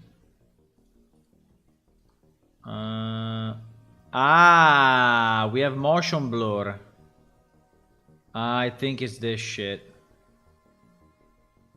I think it's this shit. I think it's this shit. That we don't care. We don't care at all. I think it's this motion blur shit. Okay, if it's this, I think we are good. Let me...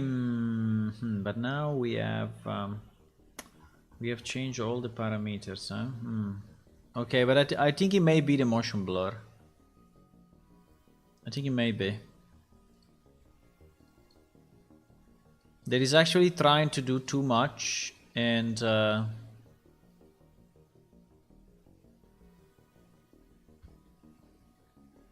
hello, Nambani. Hi. Why I'm using U4? I'm using U4 because it's more stable at the moment than U5. U5 I think is nice in theory, but in practice it's still a bit too young. So we need a stable system because we are releasing. I mean, the game is released, so I cannot really afford, you know, to... Fuck, it's not the motion blur. I was like 100% sure it was the motion blur. Like 99.9% sure. But it was not. Okay.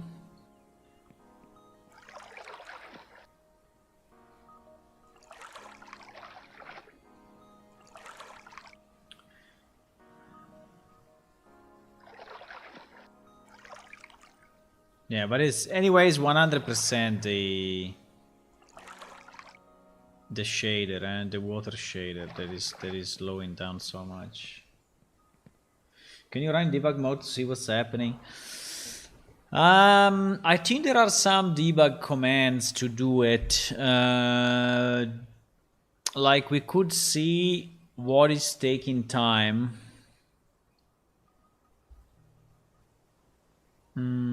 Yeah, if I don't find it, I think we can go, but it's not super easy. Also because I didn't use them too much. But yes, there is the engine can tell you where it's spending time and what is happening. Yes, you can. Okay, let me see what else we have. Maybe there is some other miscellaneous screen percentage 150%. What?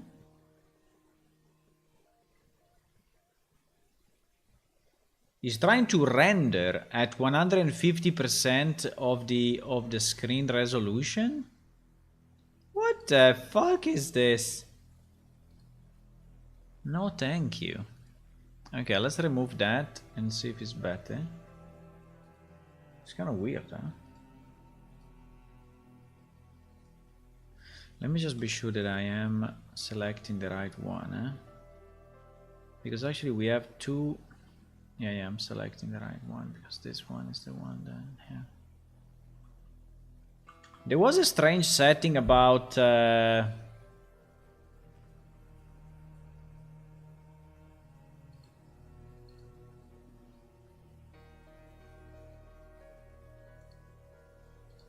was a strange setting of super sampling. Super sampling is kind of always a bad idea.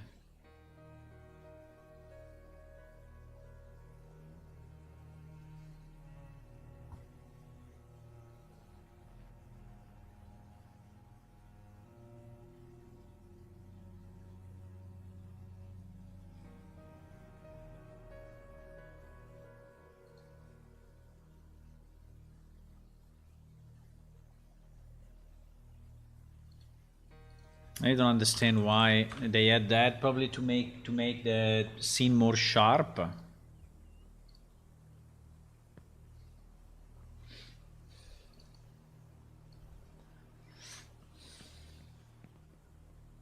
Ah,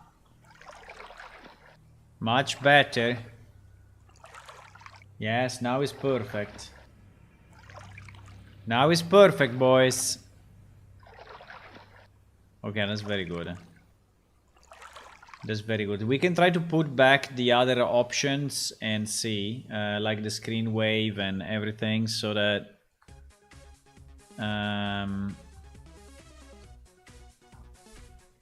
nice. Okay, so how do we do this? I think I have another one.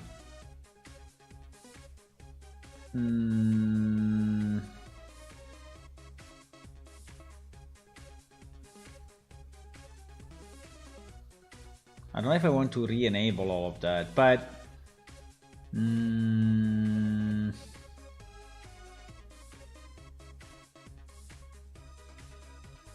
I can compare this one and this one because actually they are the same. Post-process volume setting, blend radius 100.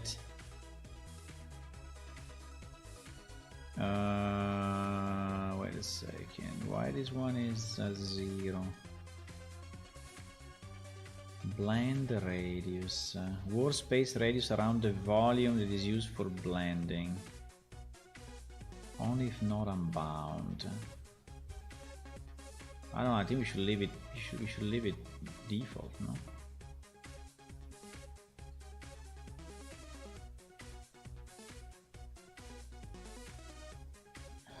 %.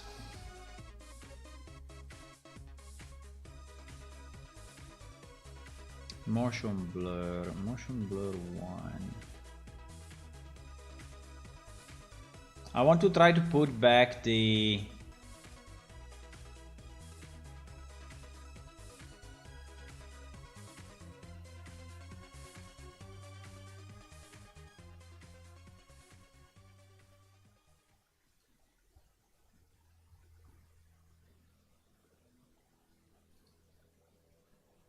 I'm a bit confused now though. I'm a bit confused because it seems that I don't have the same settings that I had. Why? So this one was not a real copy then, huh? This one was not a real copy.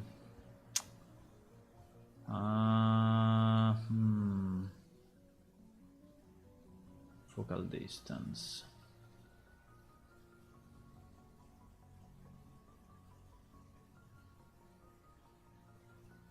Because this one is my old one.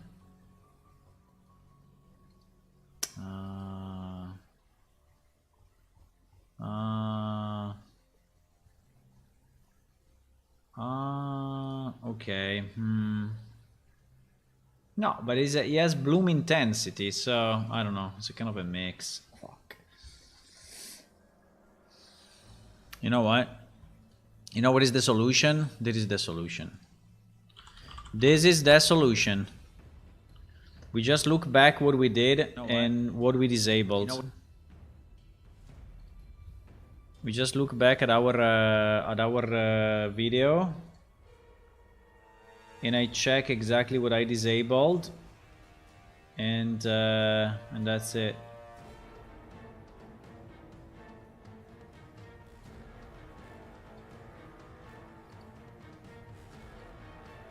So you will see two of me.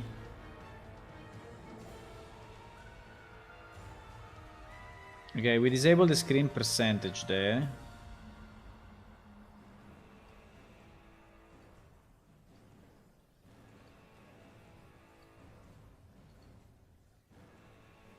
Let me see what we disabled here.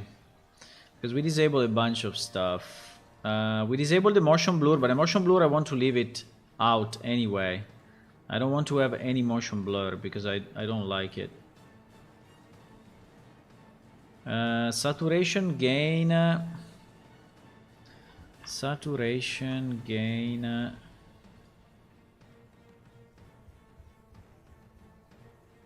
Yeah, this one actually were all set, but it seems to be all at the default values, right? So I don't understand what is the difference.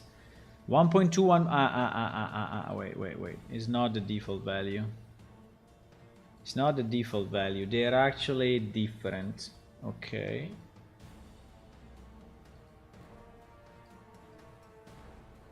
They are actually different, huh?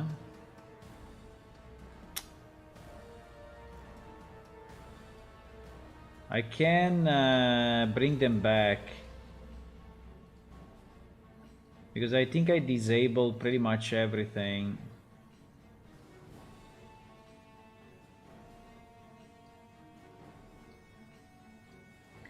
Does it? I mean, it doesn't mean that we need them, but I would like to start, you know, with the original one, and then. Now, this focal distance is a bit weird because we said that we don't want to have any focal distance. I don't know why we have it set, right?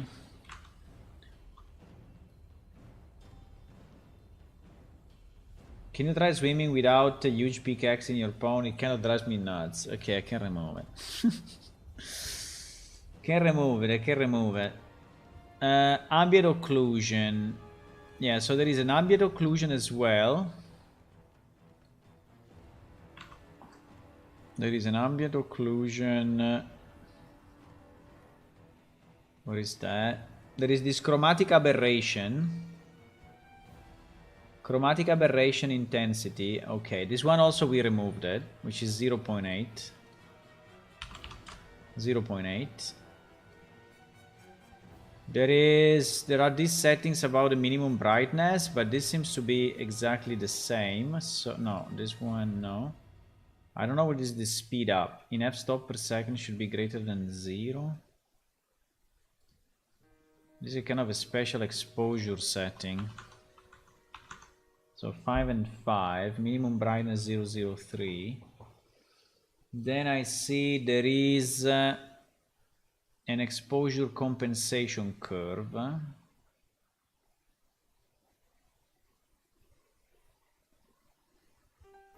This one we can leave it exactly as it is. There is this bloom intensity, you know, but I don't like, I think I don't like the bloom thingy. I mean, I understand you are underwater, so okay, let's keep it and see how it looks, but I don't know. Okay, fine. Then we have all of this stuff, but it's mobile. No, mobile, bro. Mobile we don't use. Okay, so I think that's all, with the only missing part of the wave shader, eh?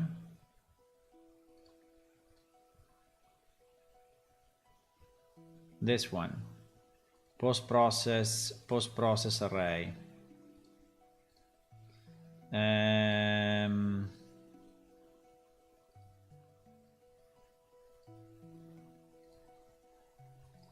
That is called wave screen wave. Okay, screen wave is the one that is basically doing the visual effect of stuff warping a bit, warping and changing, right? Then there is this ambient occlusion 1-200. This ambient occlusion 1. Yeah. Anyway, there are a lot of effects in this thing. There are a lot of effects, I have to say. So light propagation volume 1-2000. Did I change this? I don't remember changing this. Bah. Okay, I will make it as it is there, but I don't remember changing it. Secondary occlusion intensity 0.3. I don't remember changing this stuff, but fine.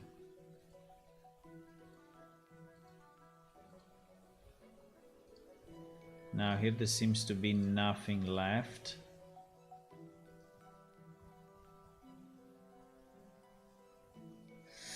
Screen space reflections.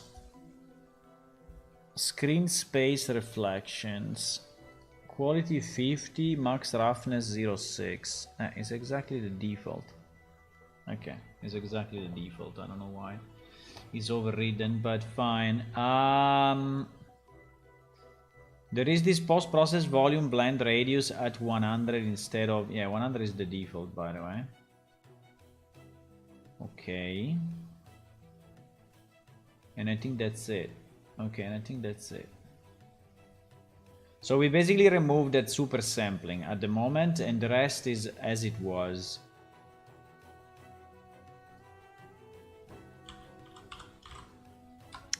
Super sampling, no, it was like rendering... It was like rendering something, right? We removed it anyway, right? Sample, I think was...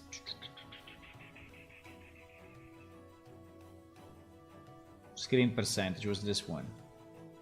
Was this one below. Okay, let's try like this and see if it is any better. Considering I'm running the game with all the settings at Epic, right? And so I'm running the game with the maximum settings.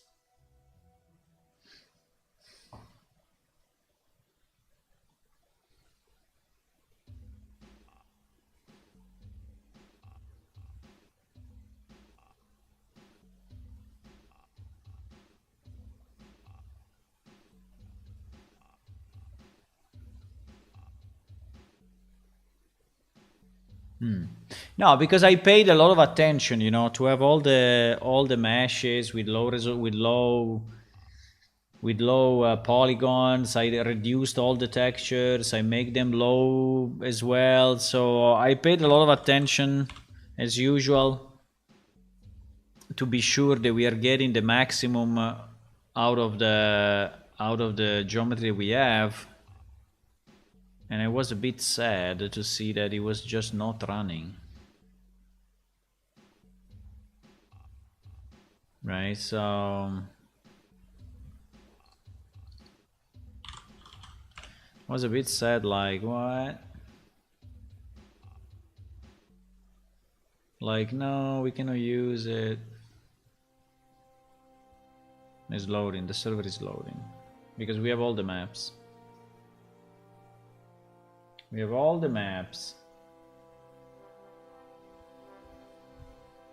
Hula, what do you do at the top of the screen? I see you up there. Ah, you're jumping down, eh? You're jumping down now. Good boy, boom, but I see you.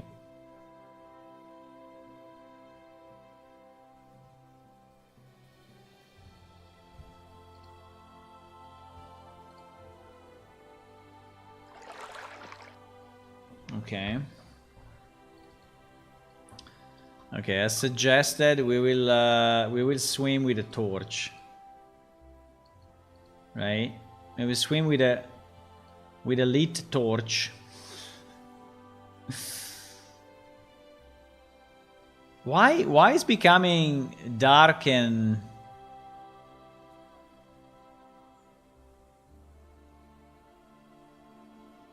what? Ah, below the water. Below the water we have a different light intensity.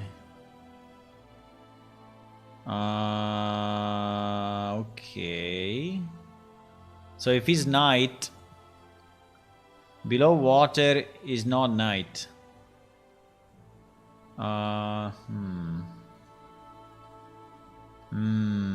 That's kind of strange.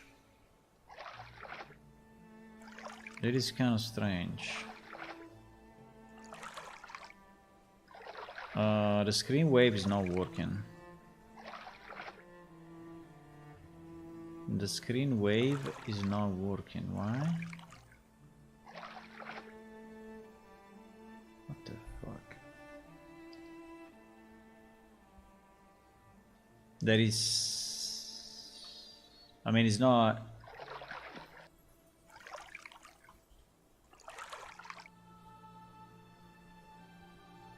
Why? How is it possible screen wave is not working?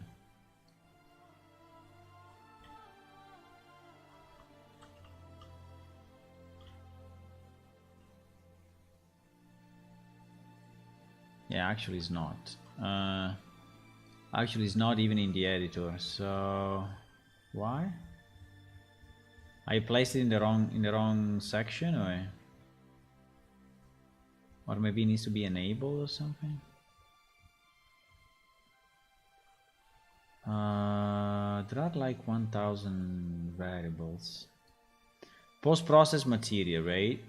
Post-process material. Array 1 screen wave. So why is not doing it?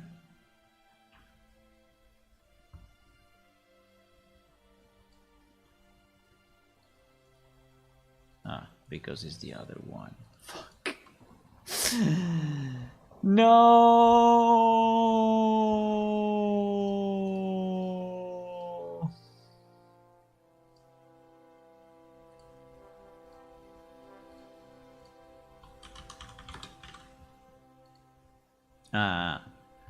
Now it's doing it. The only thing, I don't know why I have the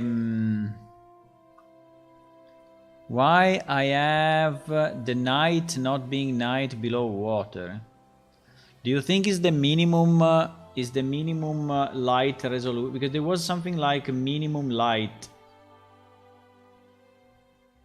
or maybe this global saturation that is actually overriding.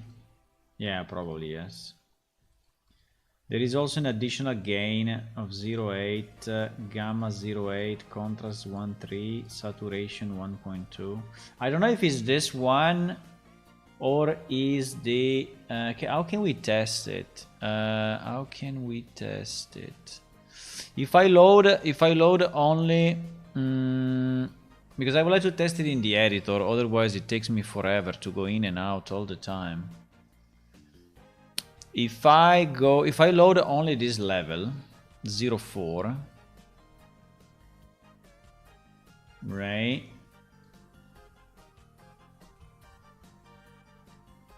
Here we are in 0404, right? Yeah, 0404. By the way, can we put 0404 into... yeah, exactly. Can we put the post processor in the right place? Because otherwise I'm just confusing myself, you know? Okay, this one should be in 0404. So now we have our post processor in the right place. No. Ah, okay, because it's alphabetically ordered.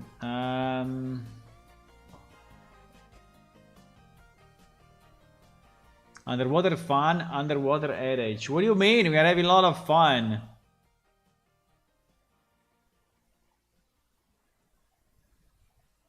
What do you mean? We are having a lot of fun. A lot.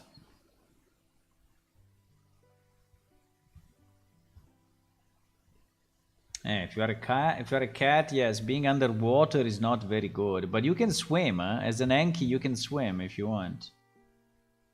Now the question will be, should we have a maximum time that you can stay underwater or not? Because at the moment you can stay underwater even 2 hours.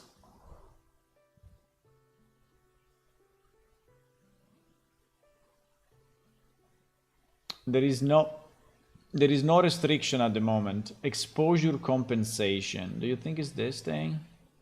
No, but I need to test it when outside is dark.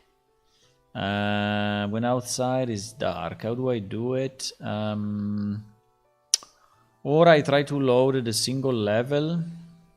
I can try to load the single level.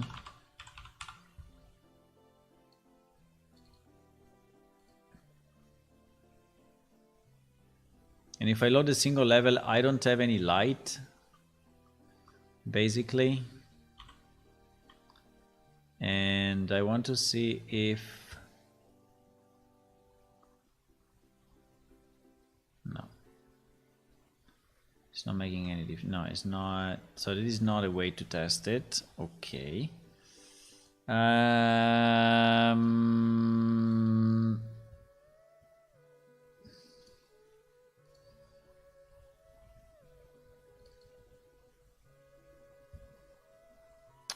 So if I load this, so I want to make my sky, my directional light. Can I turn off the directional light in the skylight? I can. Okay, so now everything is dark. But as you can see, also the thing is dark.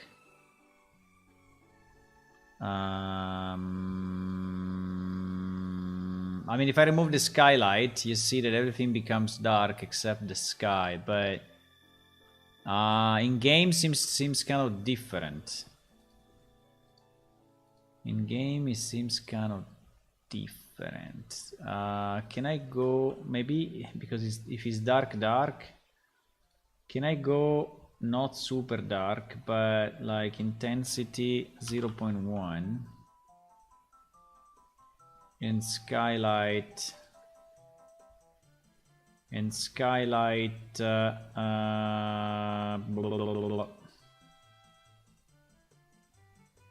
0.1 as well.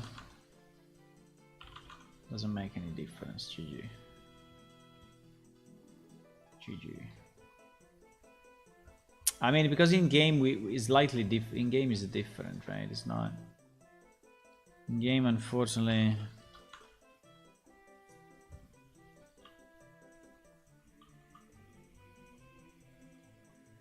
I don't understand why I cannot do. If I do 0, it's still.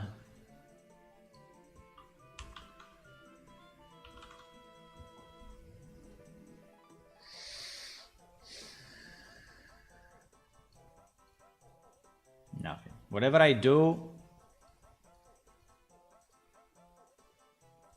Because it's the skylight. Because it's the skylight.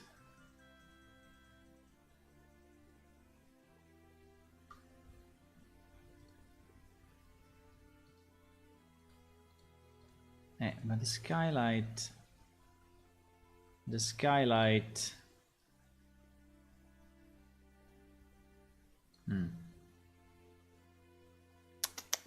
No, below water is black if it's black. So I don't understand what. Wait. Okay. I think I have it. I have it. Okay. I think it's an eye adaptation. I think it's the exposure adaptation. Yeah. I think I know. I think I may know. I think I may know. I think it's the exposure.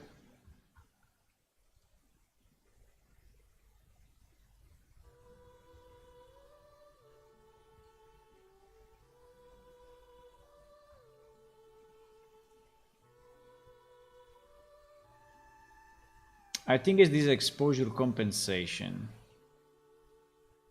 Exactly, but it seems to work the opposite of what we want. Exposure compensation.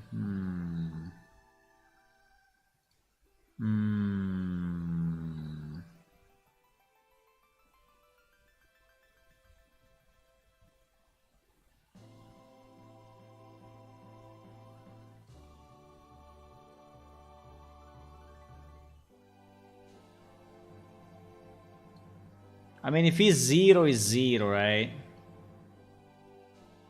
If it's really 0, it cannot compensate at all, but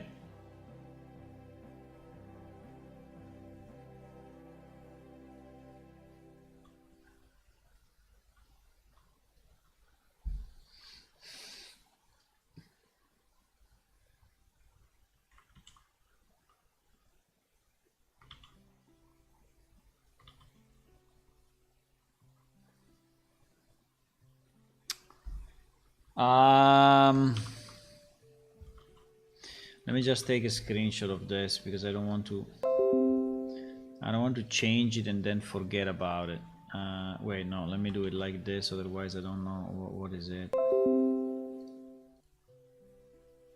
Because we need to bring it back to what it was, right? But you see that, yes, you see that it compensates. So we need to understand what the hell is compensating. Is it this one?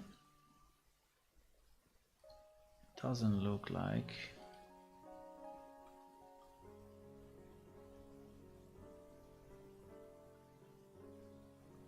Seems to work only at a certain distance. Like, it's a bit strange.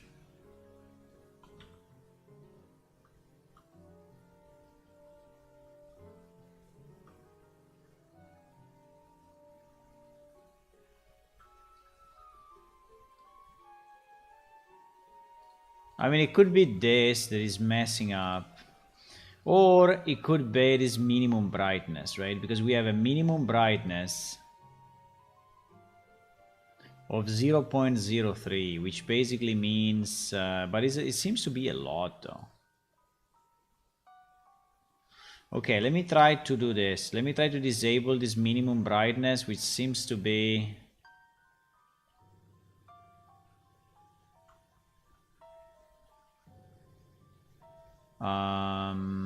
let me disable this minimum brightness.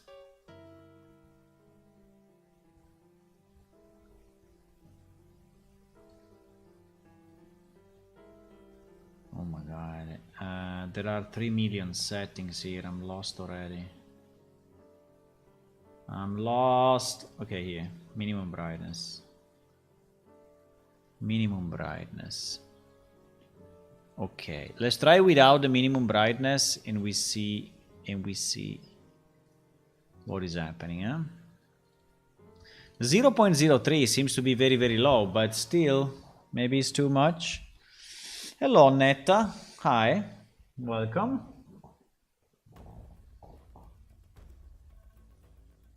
Only 3 races should be able to stay underwater: Noltrir, Kleros, and Kran. Yeah. You can try swimming underground to increase the time. Hey, the Noltrir for sure. Now, the problem is that if we make it this way, you know, is a big advantage for them, right? So imagine we have a quest below ground. But then we could have like an item that allows you to an item that allows you to stay underwater for a long time. I don't know. Okay, now I don't see shit.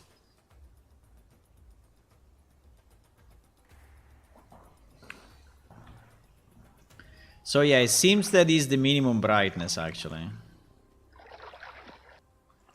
I think it is the minimum brightness because now it's really dark. If I go 5 in the morning,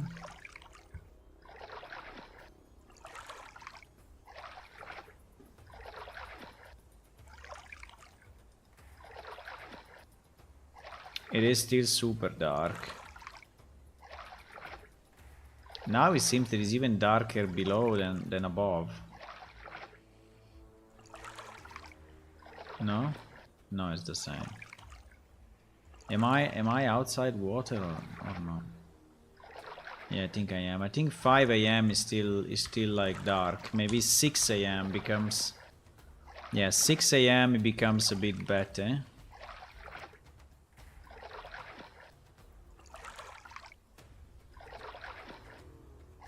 I don't understand when I am above water or below water. What the fuck?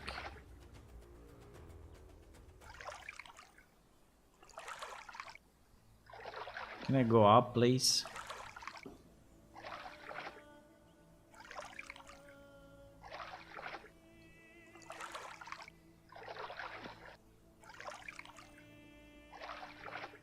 Where is the thing?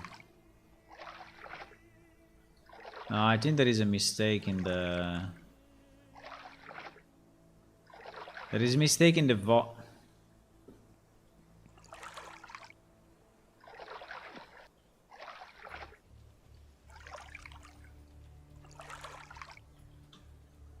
I mean, in theory I should go up. If I'm standing still...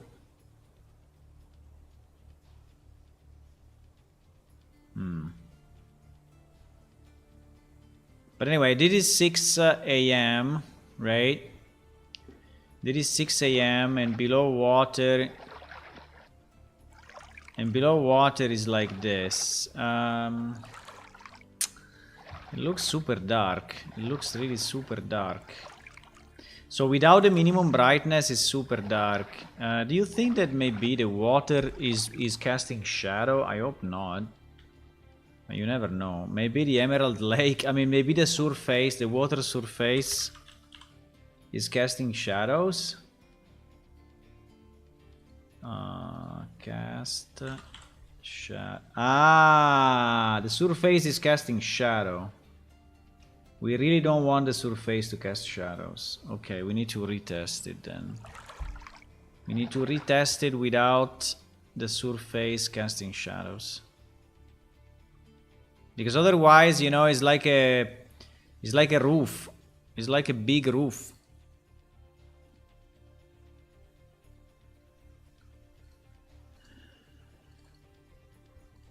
Huh, tweaking these things, boys. Tweaking these things. So imagine there are quests, you know, underwater quests. So places where you go and you find like a chest or something. So if only the Nolthrir can go without dying, it seems a bit of a too much of an advantage, no?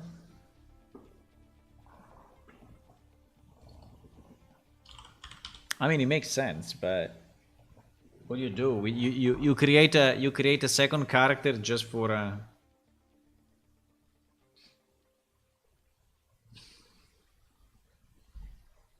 is the pickaxe, huh? Because I'm carrying too much weight. No, there is a setting that is called water buoyancy.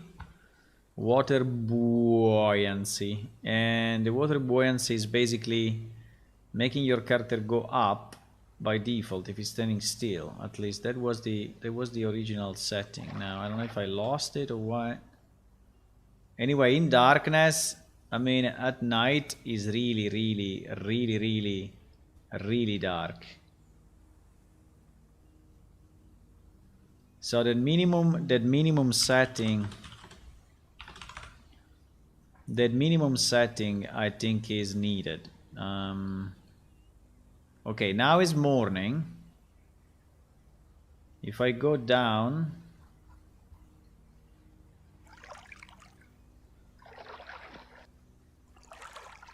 it's very dark. I don't understand why though, but I think it's made dark by the shader. I think the shader is making it dark. The post processor is making it dark because now we have nothing that is actually casting shadow on us, right?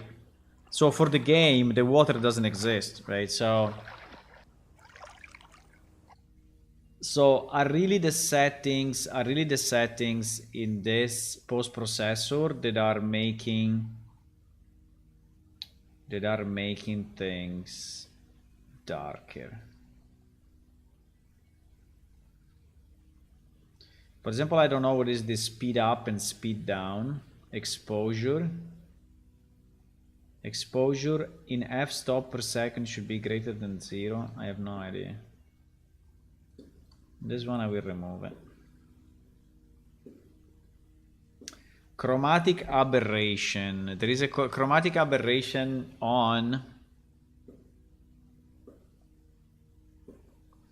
But you know, I think that the only thing they can really change, yeah, is this one. The gamma is 0.8, you see. So basically we are removing 20% light. We are removing automatically 20% light. And also we have a gain of less 20%. So I think that this one is probably, we are increasing contrast. And we are increasing saturation.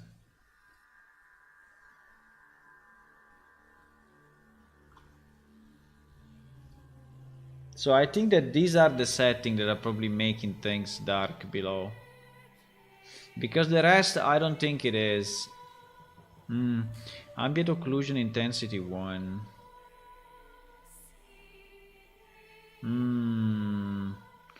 There is also this though, there are a lot of different settings, boys. They can actually make a difference. Light propagation volume. How strong the dynamic GI of the LPV should be? 0 is off, 1 is the normal value, but higher value can be used to boost the effect. The default is 1. Size 20 meters. Secondary occlusion. Bounce light shadows.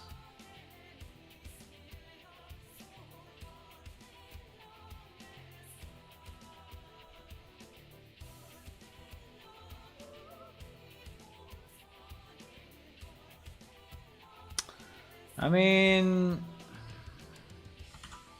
there are so many settings that without the ability to test it here is super hard. I have to start the game a million times.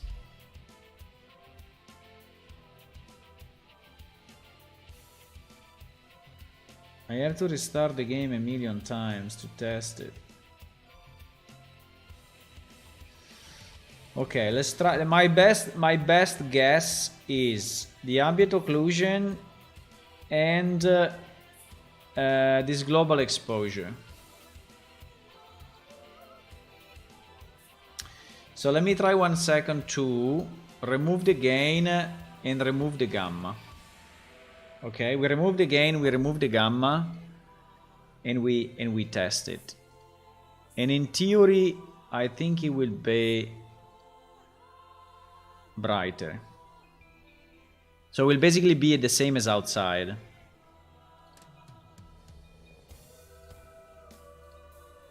I think it makes sense to make it a bit darker, but not that much. If you give them some small disadvantages in other areas, I think the things will balance out.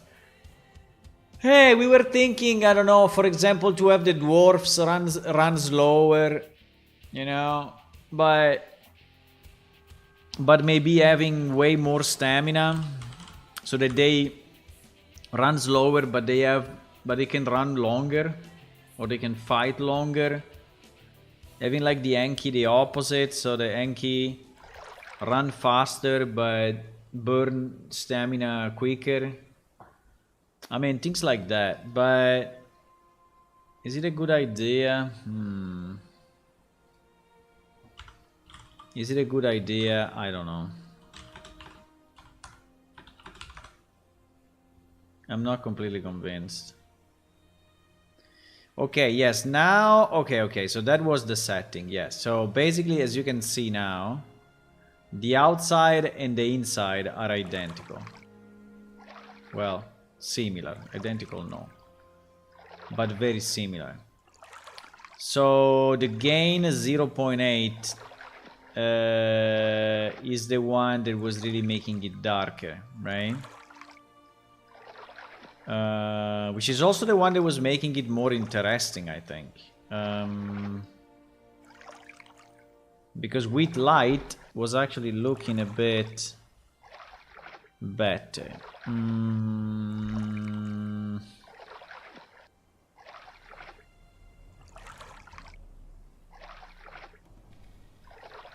Now...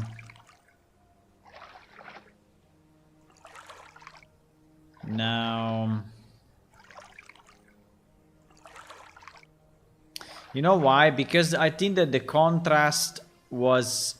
You see that my character is going up slowly? I think he arrives only up to a certain point.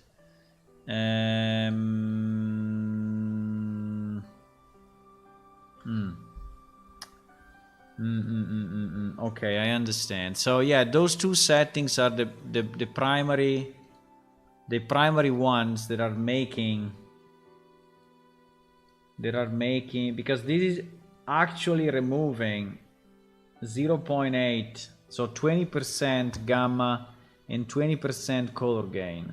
So it's like if it's absorbing differently. Maybe I can go gamma 0.8, but gain I leave it as it is. Because their technique was to go 0.808 and then change the minimum brightness, right? So this was the trick that they used, which seems to work okay with enough light outside, but there was this minimum what? This mean brightness something, yeah, minimum brightness exposure, right? So this 0.03, so they had this 0.03. Now we can go, I don't know, 0.01 or even lower than that. I don't know, 0.0 nothing. But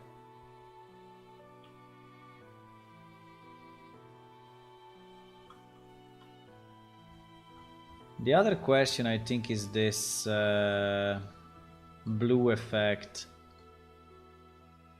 because I have a bit of a blue effect, but I don't know if it's good at the end, because it's making things yellow.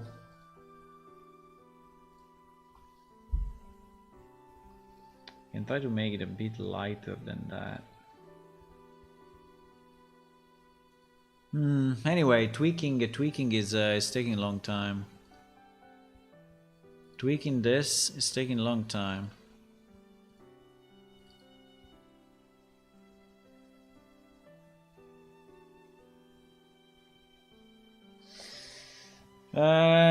If you give them some small disadvantage, why dwarfs great? Those beer kegs only far short legs should be able to run fast. Yeah, exactly. They should not run fast, but maybe they should run for more. So they're having a different stamina setting. But you know, I think that is a bit annoying because it's kind of a permanent thing on your character forever, right? And I feel it's a bit too heavy. I think it's a bit too heavy of a change. What the fuck?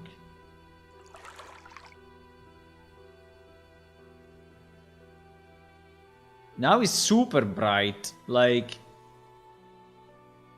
very, very, very, very, very, very bright. And outside is completely dark.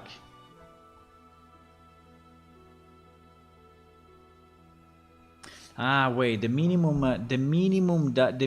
brightness works the opposite, huh? So the lowest, the brightest, huh? We had that. Wait. There was this thing.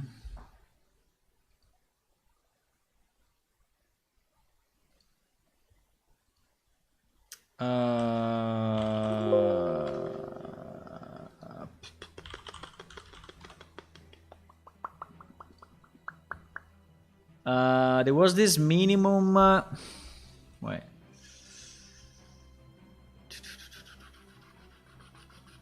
Exposure, minimum, maximum brightness.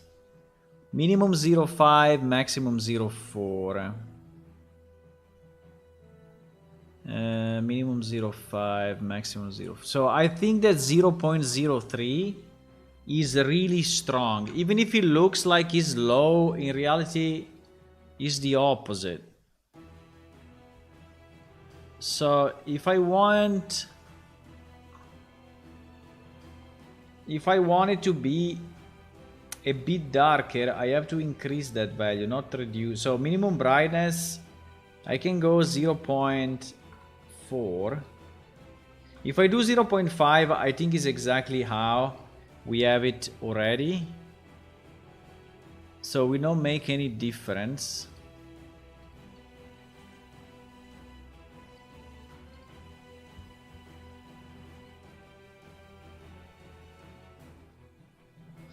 But so I don't know. I think going back to the pro and cons of every race, I think, for example, if we make the Kleros fly for real, I mean, it's such a big advantage. It's an insane advantage, right? Being able to fly. So how do you compensate such a big advantage? Well, you can say, okay, they cannot go underwater. No, because Kleos can also go underwater by design, right?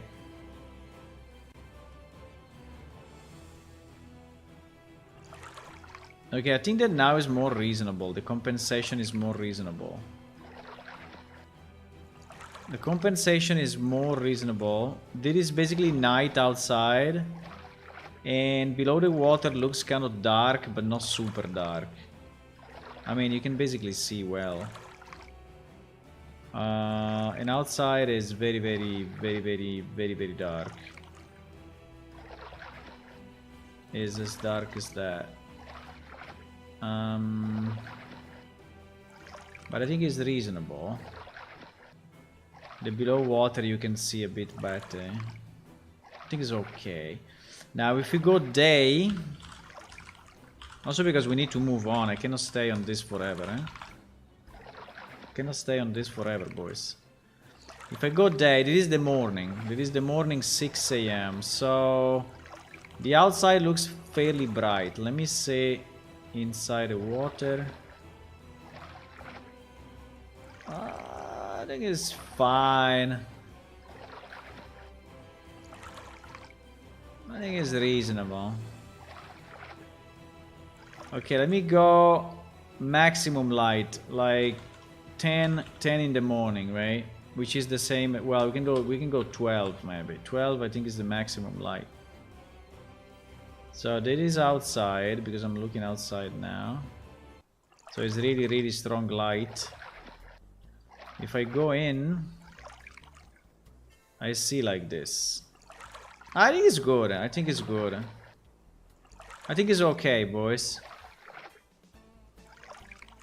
Look at these fluffy thingies. I love the fluffy thingies. Oh, I lost my hair.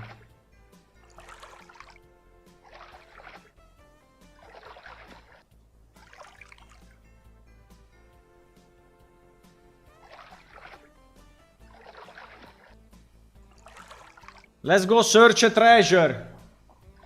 Does infravision, night vision work underwater? Very good question. I have no idea.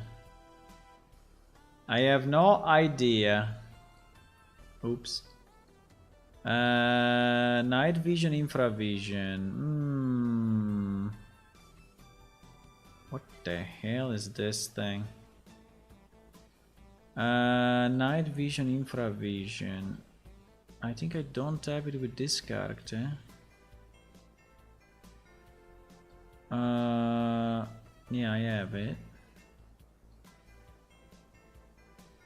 I mean, it should work the same. Now, I don't know between the two who will win, right? Because both of them are post-processor settings, so it's the same. I mean, is okay. So here we go. Infravision, so thermal vision. Holy shit. So thermal vision. Wow. Wow. Yes, it was. Wow, wow, wow, wow, wow, wow, wow.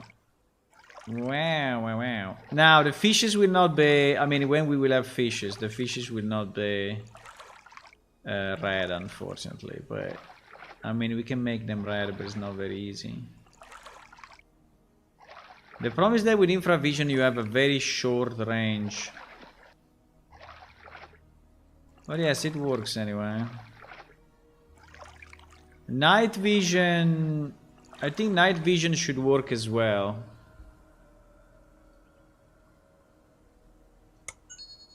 Where's night vision? An Enki, yeah? Do you want to swim as an Enki or is terrible for you? If I swim as an Enki... Yeah, but it's also... No? No. It's a bad idea. It's a bad idea.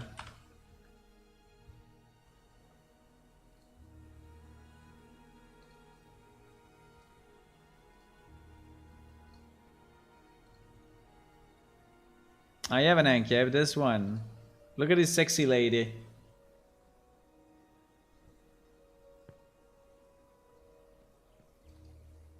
Okay, now we just need to go where we were. So I need to teleport to the shore, to the east beach. I think you shouldn't be able to look at the bottom of the lowest part of the lake while standing outside of the water. I understand what you mean. We can add a fog, an artificial fog into the water, so it's making it you know, it's blocking the view the more it's far from you.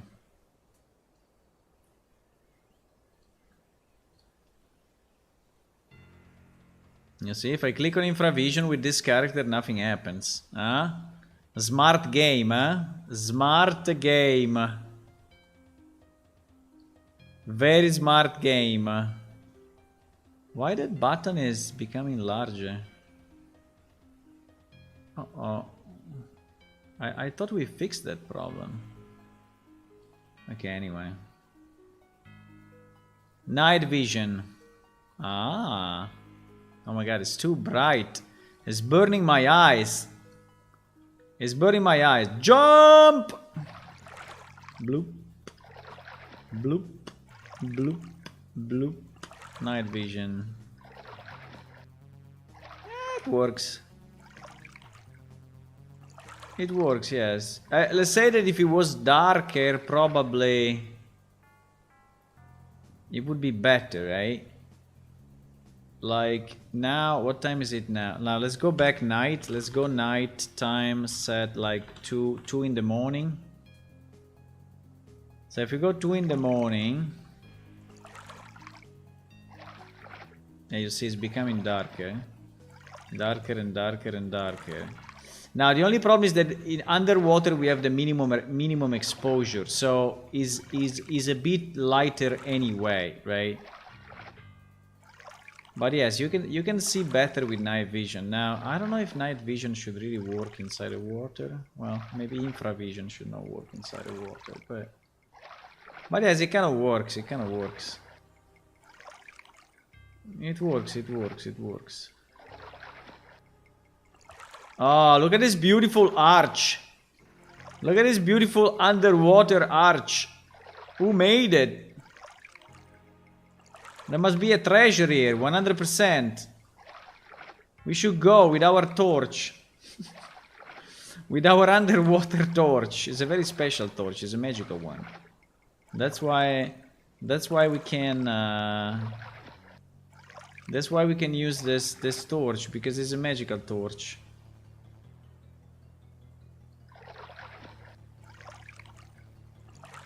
Without a torch is kind of a problem. But with night vision, it is definitely better. So, you know, night vision also underwater is better. So Enki have another advantage underwater. But you don't see the colors, though. So you don't see this beautiful vegetation. You don't see this beautiful vegetation. Look at this. Look at this fluffy thing. Very fluffy.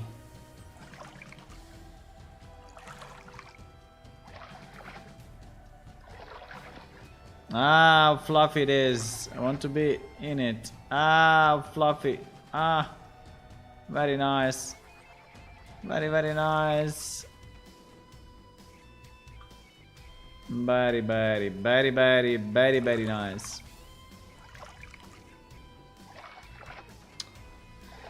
The fog is a great idea. Yeah, the fog. The problem, you know, is that the more stuff we add, the slower it will run, you know. So we have to decide, you know, how much we want to add. I'm already lost, by the way. Does the compass work underwater? No. Does the compass work underwater or not? Let me see. It works underwater as well. Nice.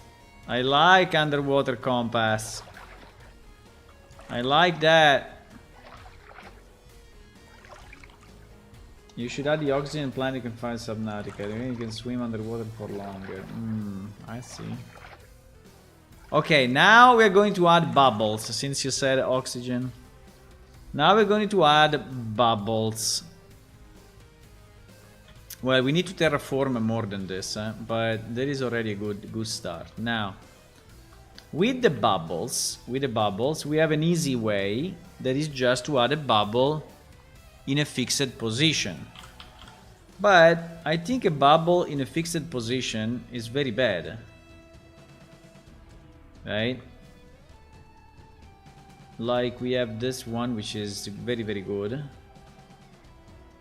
Which is very, very, very, very, very, very good. A bubble. Look at this. Look at this. Look at this quality. Look at this quality of bubble. Look at this bubble quality. Uh-oh. I did something very, very stupid.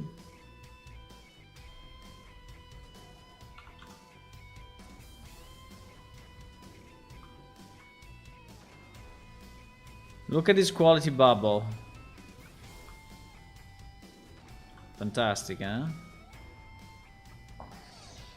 Now, the problem of a bubble being fixed in a place is that it will look very bad. So actually we want bubbles to spawn randomly. And also we want bubbles to have different length, different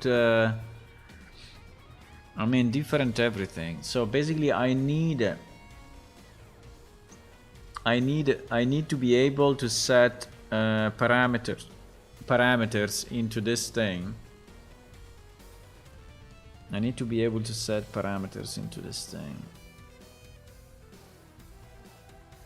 The question is, if I set parameters, because I can go parameters, right? There is particle parameters, you see? The problem is, if I go parameter for distribution, I think I never tested this. We need to test it outside of our game, because inside the game is too long.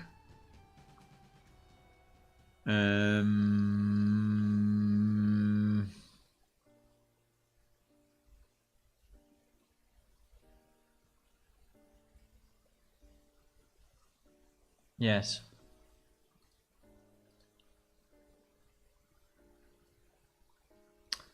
Let me just remove the Dermorian female, because I mean it's there but should not be there. Where is she? No, she's there. She's there on the beach taking sun bathing.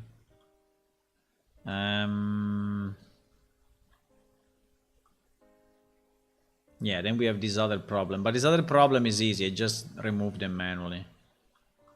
Just remove them manually and it's done. Okay, let's try to think something for the bubbles, huh? Think something for the bubbles. I think we can use the same example in our marketplace, right? Yeah, I think so. Marketplace container. See you, Electra. Well, probably already gone now, but see ya.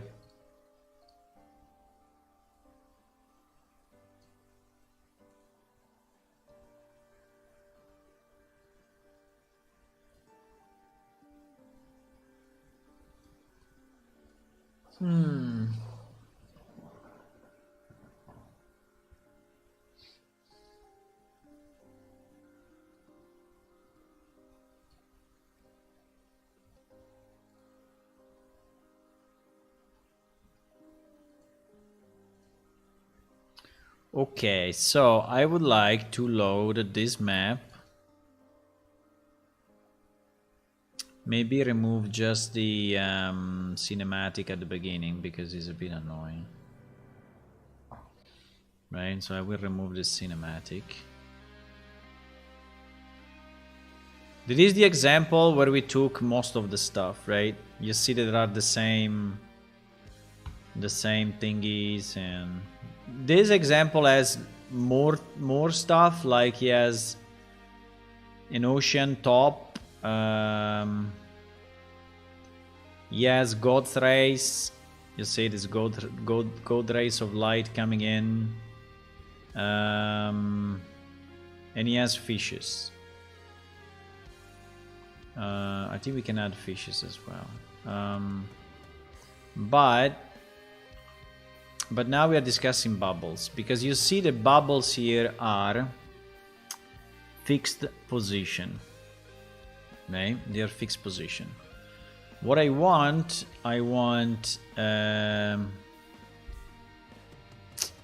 something similar to what we have in.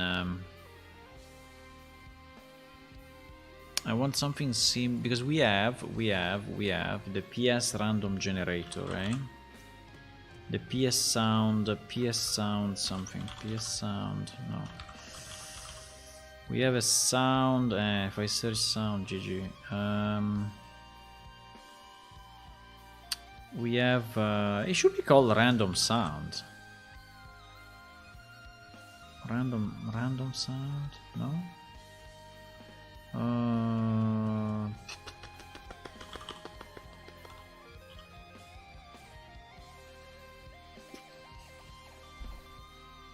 Didn't I call it random sound? Maybe only PS sound. No. GG.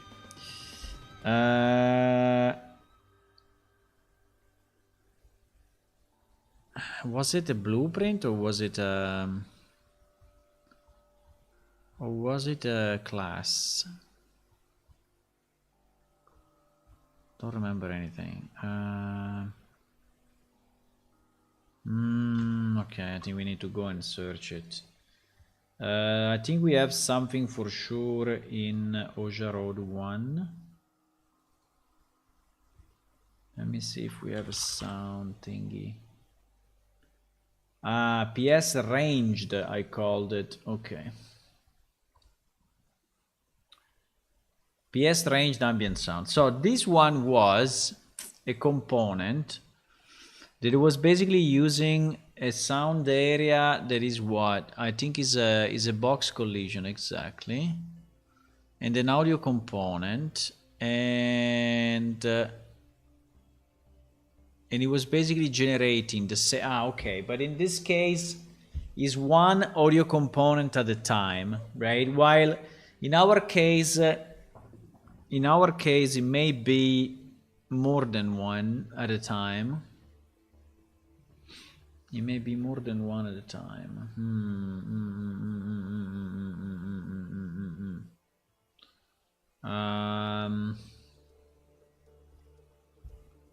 Let me think about it, huh?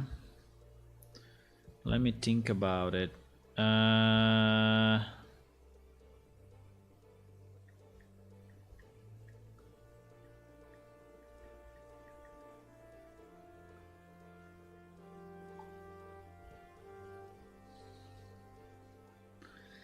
Let me think about it. So I want because one is kind of easy. Multiple is a bit harder, but I think it still makes sense. Do I want to have it based on surface? Based on surface. Like meters per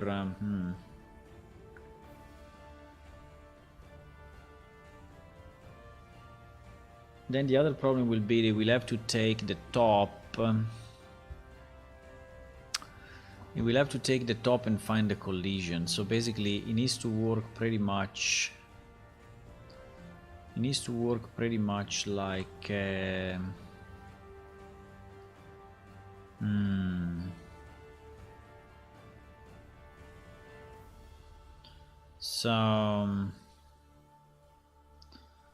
So I want a box, right? I want a box that is my bubble generator. Hello, meow littery. Alright. MMOing is going well. We are working on some underwater stuff, and like this, right? Underwater vegetation and shaders and stuff. It seems to be working fairly good at the moment. We found a setting that is reasonable and is also performing okay. Now we have a wall lake to populate, but luckily there is a procedural generation like this that basically is speeding up that problem, that work, and but still we need to put rocks and stuff. So, but now I was looking at bubbles, right? And I was looking at bubbles because I want to have bubbles, but I want to have randomized bubbles. So it's similar to our randomized sounds, right? In our randomized sounds, there is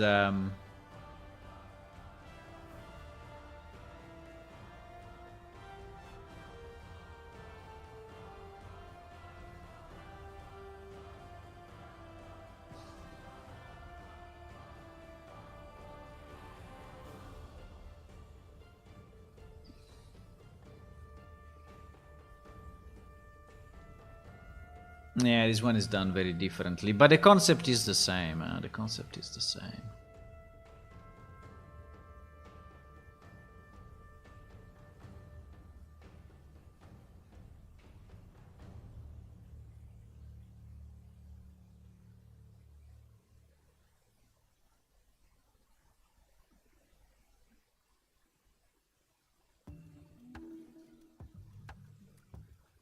Basically, this part is very similar to what we need to do. This part is very similar on what we need to do. So, okay, let's try to create it. So we need to create a new blueprint class, and we will call it derived from what? This was an actor. Yeah, it must be derived from actor because we need to be able to place it in the level. In this case, it was actually derived from ambient sound, but I think it should be an actor. And we will call it PS ranged bubbles. Using mostly blueprints? No, we do a mix. We do a mix. We have C++ for a lot of stuff. Mostly, majority of the server side is C++.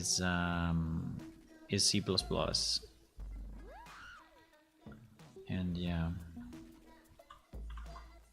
we have a lot of C++ actually. We have I don't know how many lines. I didn't count them recently, but I think it's probably 200,000 lines or so.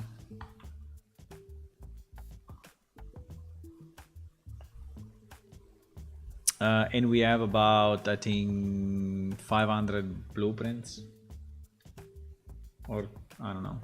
I think when you do a find, it's searching on 500, but I don't know if that's the number including the Unreal Engine ones. Probably, but yeah, we have quite some.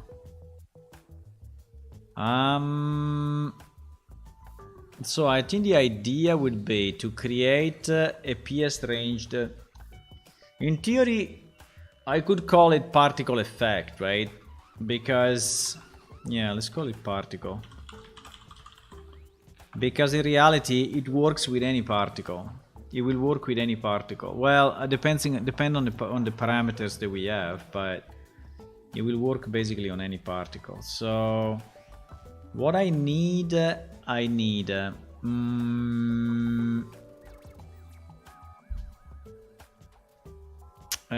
think yeah.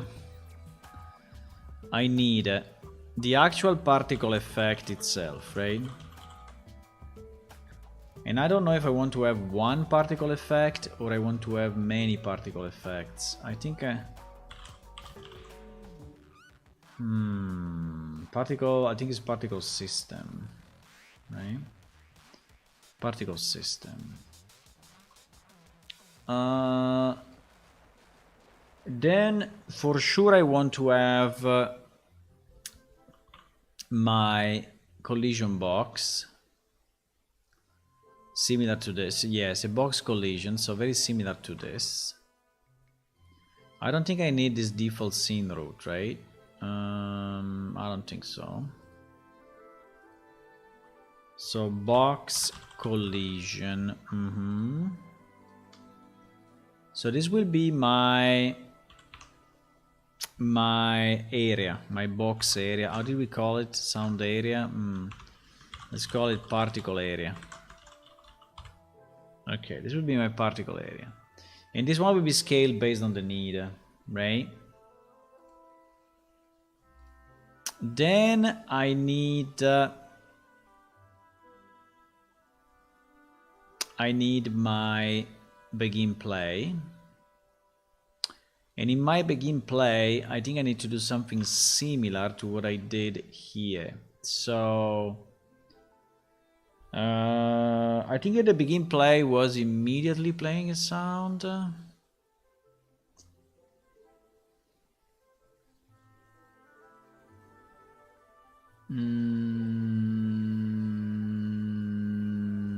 Only when switching day and night. Yes, was doing audio component active. Yeah, but I was basically playing it one at the switch. Now I don't know if I want to have a switch on or switch off, but because in this case night or day doesn't make any difference. So probably I don't need that. I don't need that.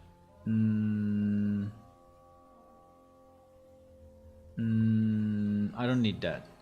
I still need random position because I still need random position, pause minimum, pause maximum. The initial word transformation, I don't think so. So I think I need these 3 parameters.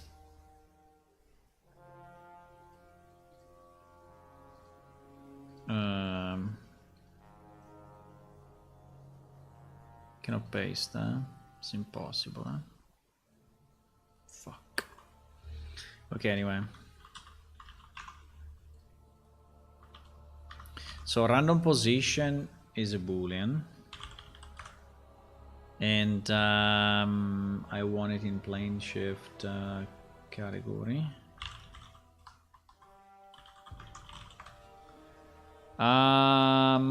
And then we add a pose mean and pose max, yes.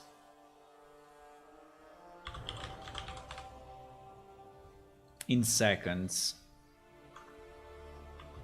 In seconds.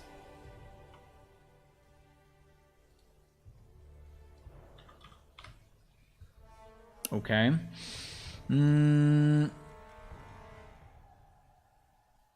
Now, if random position is off, we will just spawn the bubbles in the middle of the, in the center of the box, right? I think we will do that.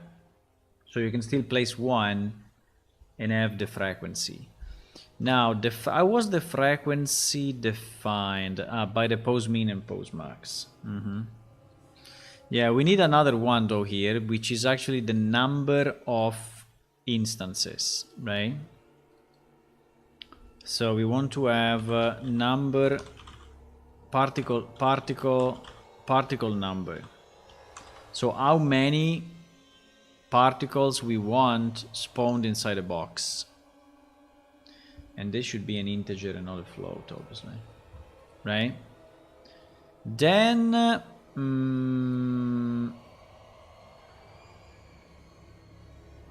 okay. So then in the begin play, right? In the begin play, we will randomize the minimum pose, right? So we will do a random integer in range or whatever. Random integer in range. No, random float. Why random integer? Random float in range. With 0 being the minimum and well, 0, I think 0 is never possible, so let's say 0.1 because timers at 0 do not work. So are we using a timer or are we using just a delay? I don't know. Anyway, we randomize between pose mean. No, sorry, we need to randomize between pose mean and pose max. No? Yes. Yeah. I think we do it this way. So we randomize between pose mean and pose max, assuming the pose mean is not 0. But anyway, after this, we just have a delay of that amount. So basically, the game will create internally a kind of a timer, you know, and so we delay that amount, right?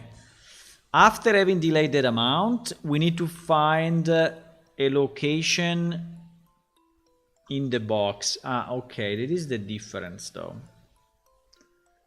This is the difference. There is the difference. The box extent, I mean, I can do the same, but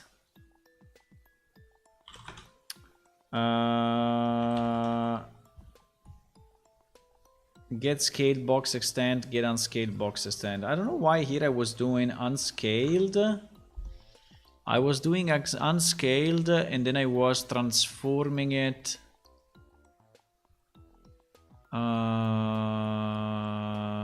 Because probably okay, anyway, this is working, so let's do it the same. Let's do it the same because it was working, so I don't want to reinvent the wheel, right? So I did it already once and that is actually functional. So so this goes into extent, yes. And it's starting at 0, 0. Now, you know what is the only problem? Is that in this case, we don't want to really generate... the bubble in any place of our box. We want to generate it basically on the surface, and then we want to smash it down, right? And then we want to smash it down. So... in reality, I think that we will not define the box this way. I think we will define the box this way. Which is a bit counterintuitive. But I think considering it will be me doing it. So like you define the box that way, something is generated. Or we can have a plane instead of a box.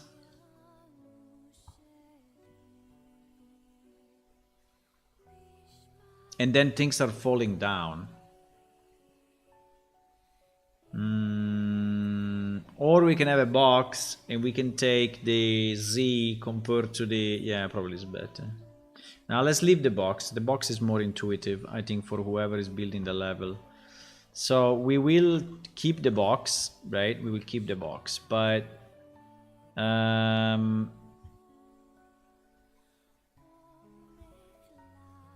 But then I think I want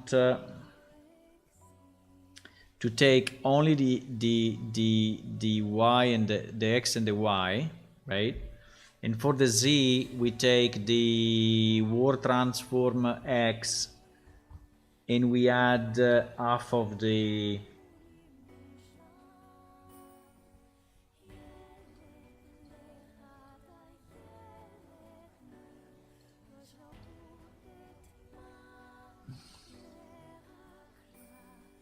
I think we take the Z and we do what? Because this Z is the middle of the box. Right? So we need to get the height of this guy. But I can do it only if I get the scaled box, right? I get a skate box.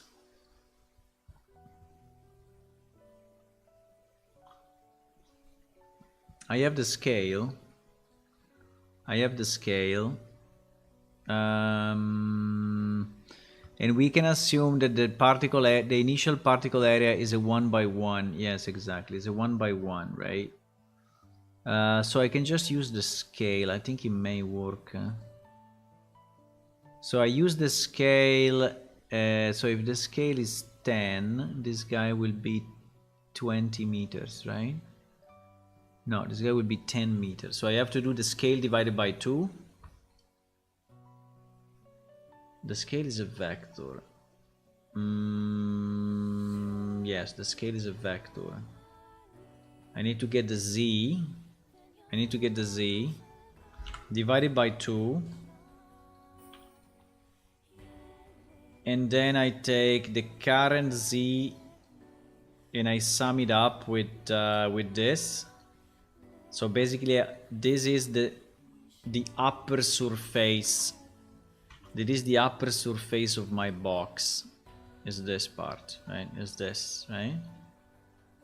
Because we took the scale, we divided it by 2.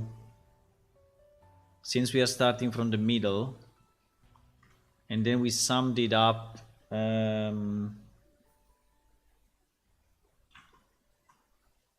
the initial location, right?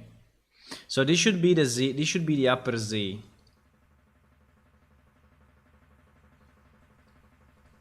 This should be z equal to the roof of my box, right? And so now we have a point generated. We have a point generated on that surface. Good. Now what do we do? And now I think we line trace down. I think we line trace down and we see what we hit. Now the only problem is that you can't generate 2 bubbles in the same place. Do we want to take into account the bubbles that we already generated and be sure that we are not generating in the same place? But that's a bit annoying, but in theory we could do it, but I would say next version. Next iteration, not now. Next iteration. So at this point I think we can spawn particle, right? We can spawn particle emitter at location, and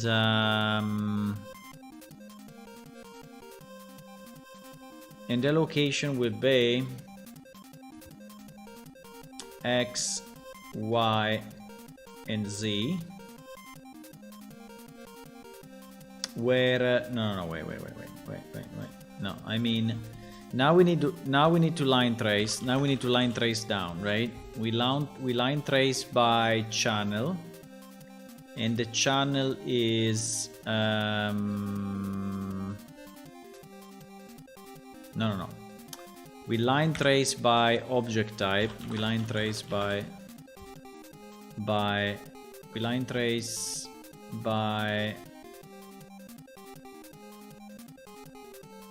what do you mean?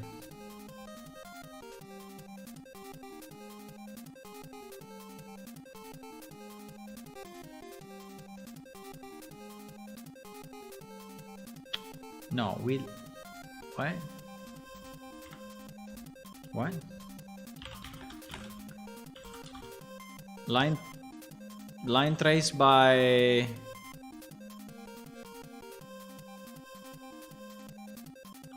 bro, I need to line trace by type. I need to tell you that is word static, word dynamic.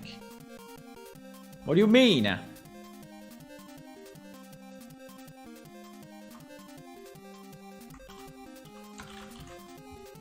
What do you mean? Ah.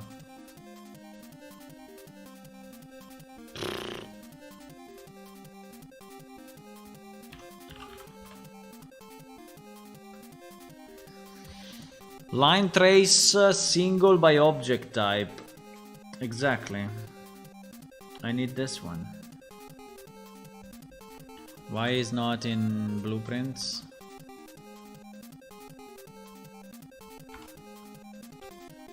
Hey bro, I need that one.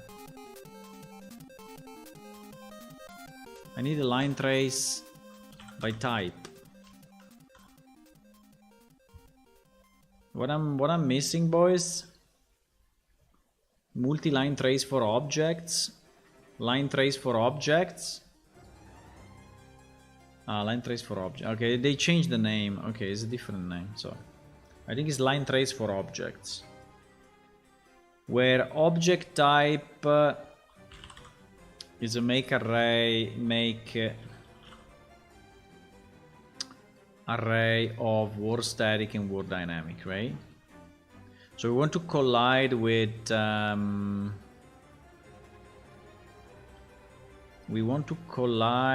world static and world dynamic.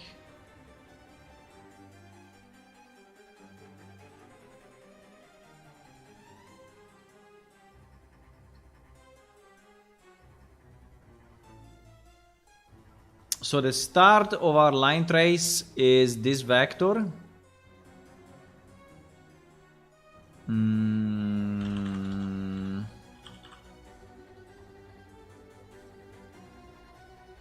Let's just build it, because otherwise it's too annoying. There is the Z. There is the Z. So we go X, Y, and Z. And so this one will be the start, right? The end is pretty much the same, but where the Z has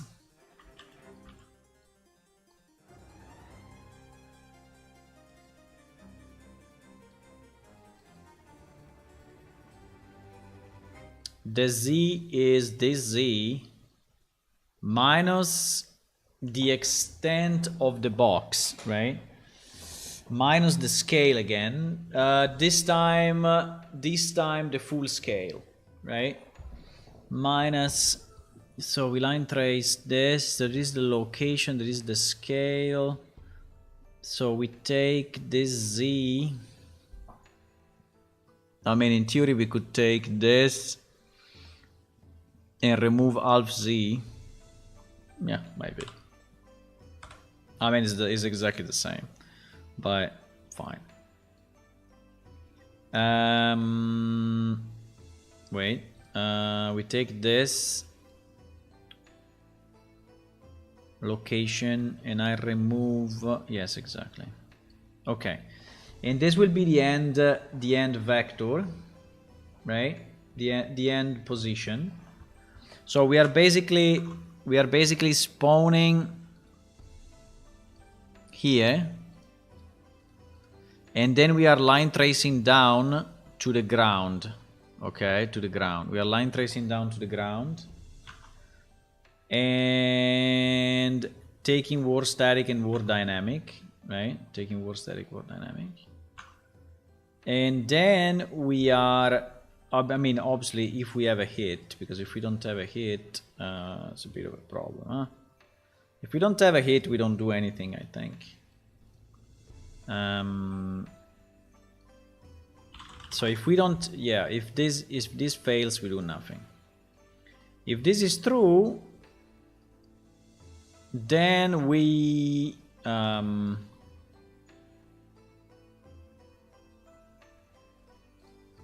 spawn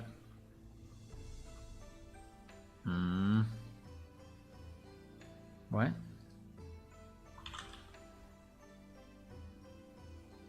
Hello? Okay. Then we spawn at the impact point, right? I never understood the difference between location and impact point. So location is the location of the hit in war space. Okay, the impact point is the location of the actual contact point of the trace shape with the subface of the hit object, equal to the location in case of an initial overlap. What the fuck? What does it mean? Equal to location in the case of an initial... initial overlap, meaning the two objects are already touching. Okay. Isn't the same? Anyway, in our case they will never touch, so we can use location and GG. Now the emitter template, I think, is our particle effect, right? That we use as a variable. And now it would be very nice if we could set some parameters on this particle, but Okay, initial word transform. Initial word transform. I don't understand exactly why I need it, because I think we need it in the old game. I mean, the old in the other functionality, because actually this object was getting moved. In our case, it's not getting moved. So I think we don't need this. I think we don't need this. I think it's just our word transform of our object.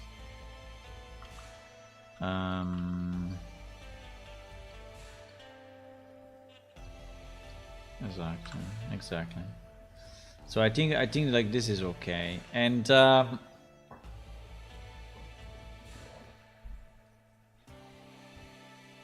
now.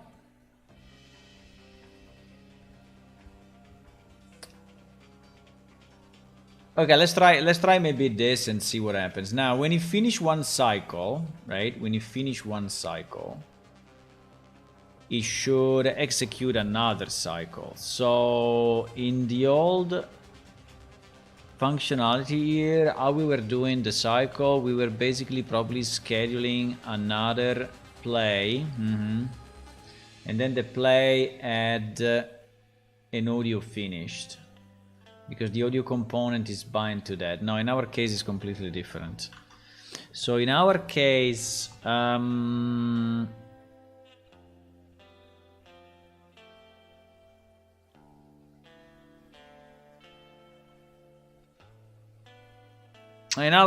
think we just need a new function that is spawn particles and GG.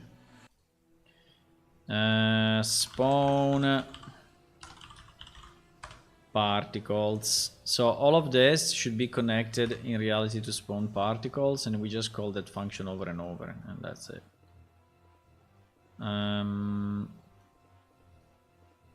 So begin play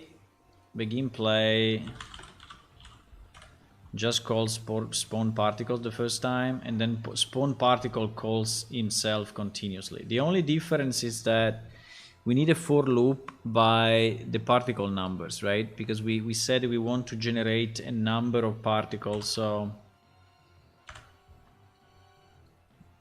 sorry, not for each loop, but whatever, for loop, right? So we start with 0, no, we start with 1, we go to particle number, and we loop, and we do this. No.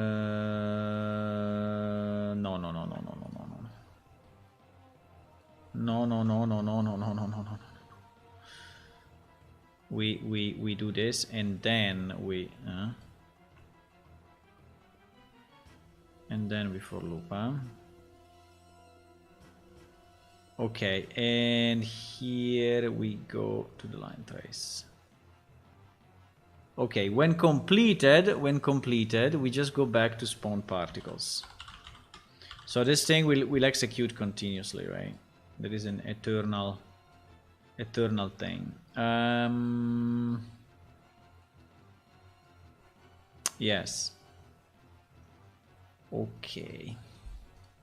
So let's see what happens. So I put my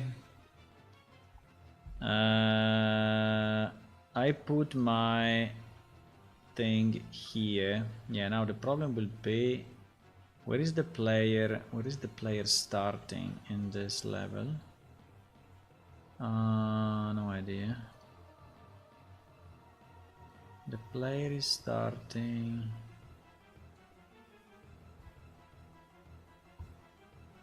This motion blur is so annoying, and the super sample is so annoying as well.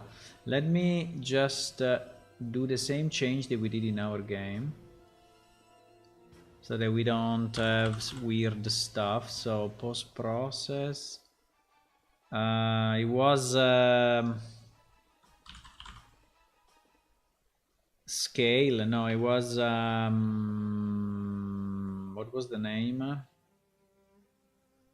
It was under mesh. Screen percentage, exactly. Screen percentage, we remove it. And the second thing was motion blur that we really don't want it. I hate motion blur in general.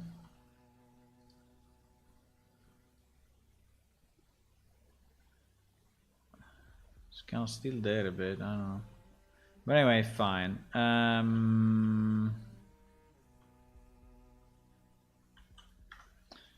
Fine. So if we can have the...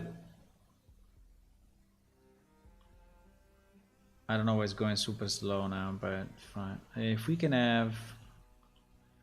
This level is kind of heavy, huh? If we can have the player start, if we can have it in this area that is a bit empty, I would prefer.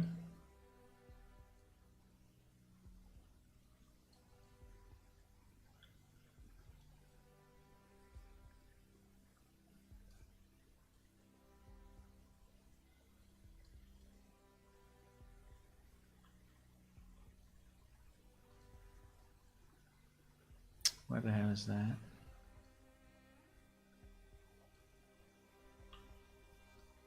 Come on, please bring it here to me. You can do it. You can do it. I know. I know you can.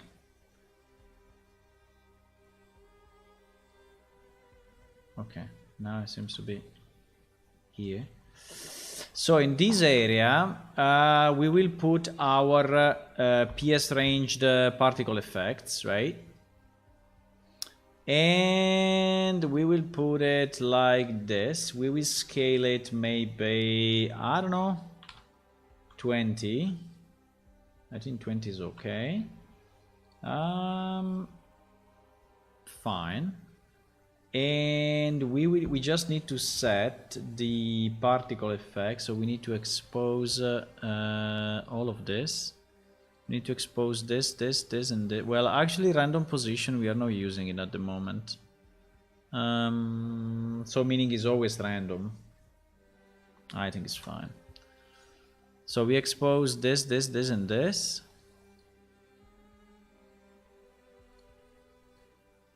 And so now we assign our bubbles to the particle effect. The minimum pause being 5 seconds, the maximum pause being 10 seconds, and number of particles being 3. Okay? And then we play and we see what happens. Boom. In theory...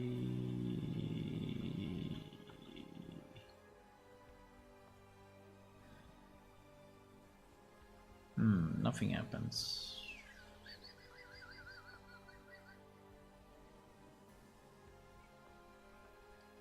Nothing happens. Okay. So let's go for a print after the delay.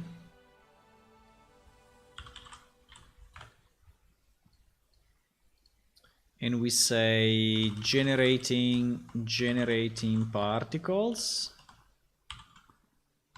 and then I just want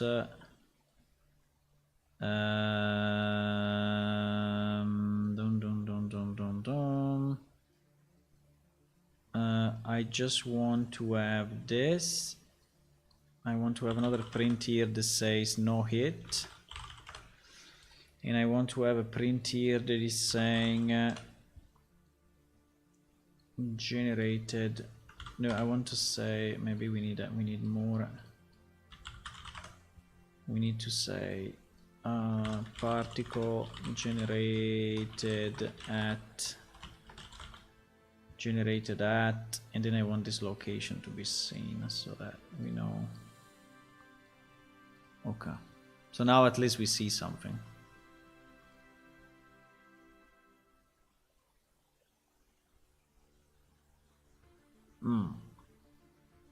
No hit.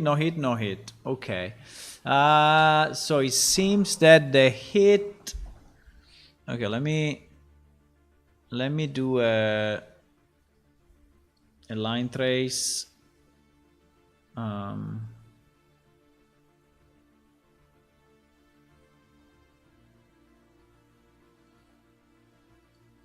Let me do a line trace because I want to see what happened.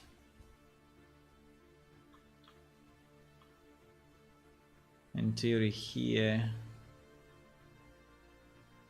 we should see, we don't. So probably the coordinates are fucked.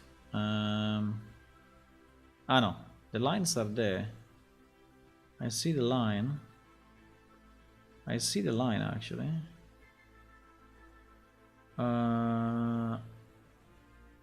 Why no? I mean, why the lines are so small? The lines are so small.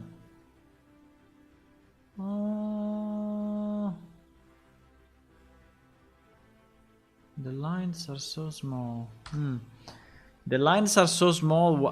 Because the scale is in meters. That's why. Because the scale is in meters, and so we need to multiply by 100 if you use the scale. When we do the plus, so basically this value is in meters, and it should be in centimeters instead. I mean the real units, whatever.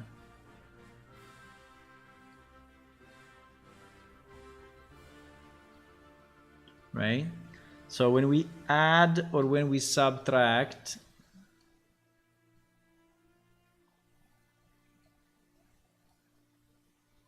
when we add or when we subtract, yes, exactly.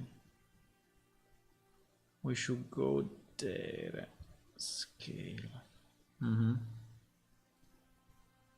Okay, for some reason the character is flying. I mean, it's flying, it's too high. Let's go a bit lower because we want to see.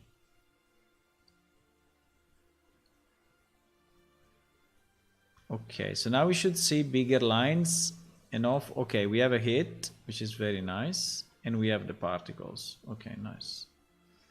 So yeah, so it actually worked. Now in every from 5 to 10 seconds, more particles are generated. Now the problem is that these particles are infinite, right? And we don't want that.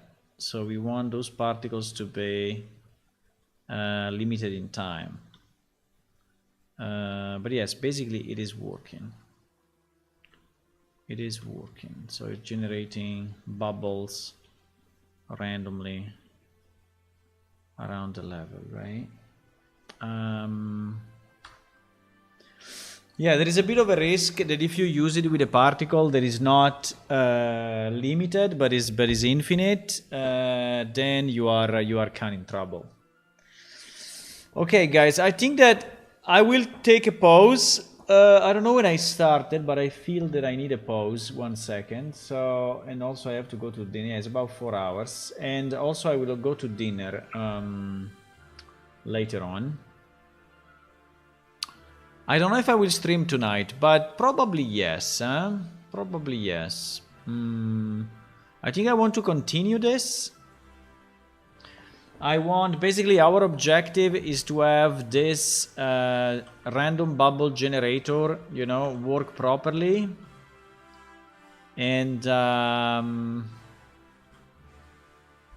change the bubbles particles so it is not infinite.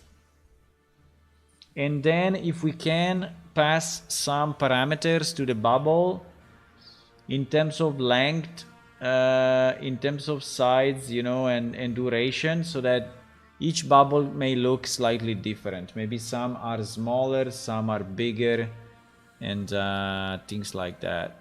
Let me remove real time because this level is super heavy, by the way. Even if I remove the super sample, is still super heavy, really. Super heavy. So I removed it, but it's still there. Okay, so I think I am going, boys, and I will see you or later tonight or tomorrow. Tomorrow I'm still in holidays, the last day of my holidays, because I took one day off, and then from Tuesday I will restart working. So tomorrow I think I can stream also in the afternoon. So it's either today, later today, or tomorrow. Okay. Meanwhile, if you want to help us, there are a lot of ways you can help us. You can click on follow on Twitch, for example. You can click on subscribe on YouTube. And if you want, we also have a Patreon site, which is patreon.com/planeshift, where you can become a Patreon and you can access some of the videos that I am posting. Also, he has some Unreal Engine components that you can download, which is pretty cool. We have like 6 or I don't know 5 or 6 components that you can download, and yeah, you can do that. Also, you can go on our main site and just click on download now and download the game, because the game is you can take this link, the Unreal version for Windows or for Linux or for Mac, and you can download the game and play it right now, because it's actually available. So yeah, remember to click on follow and see you soon. Bye bye. Bye bye.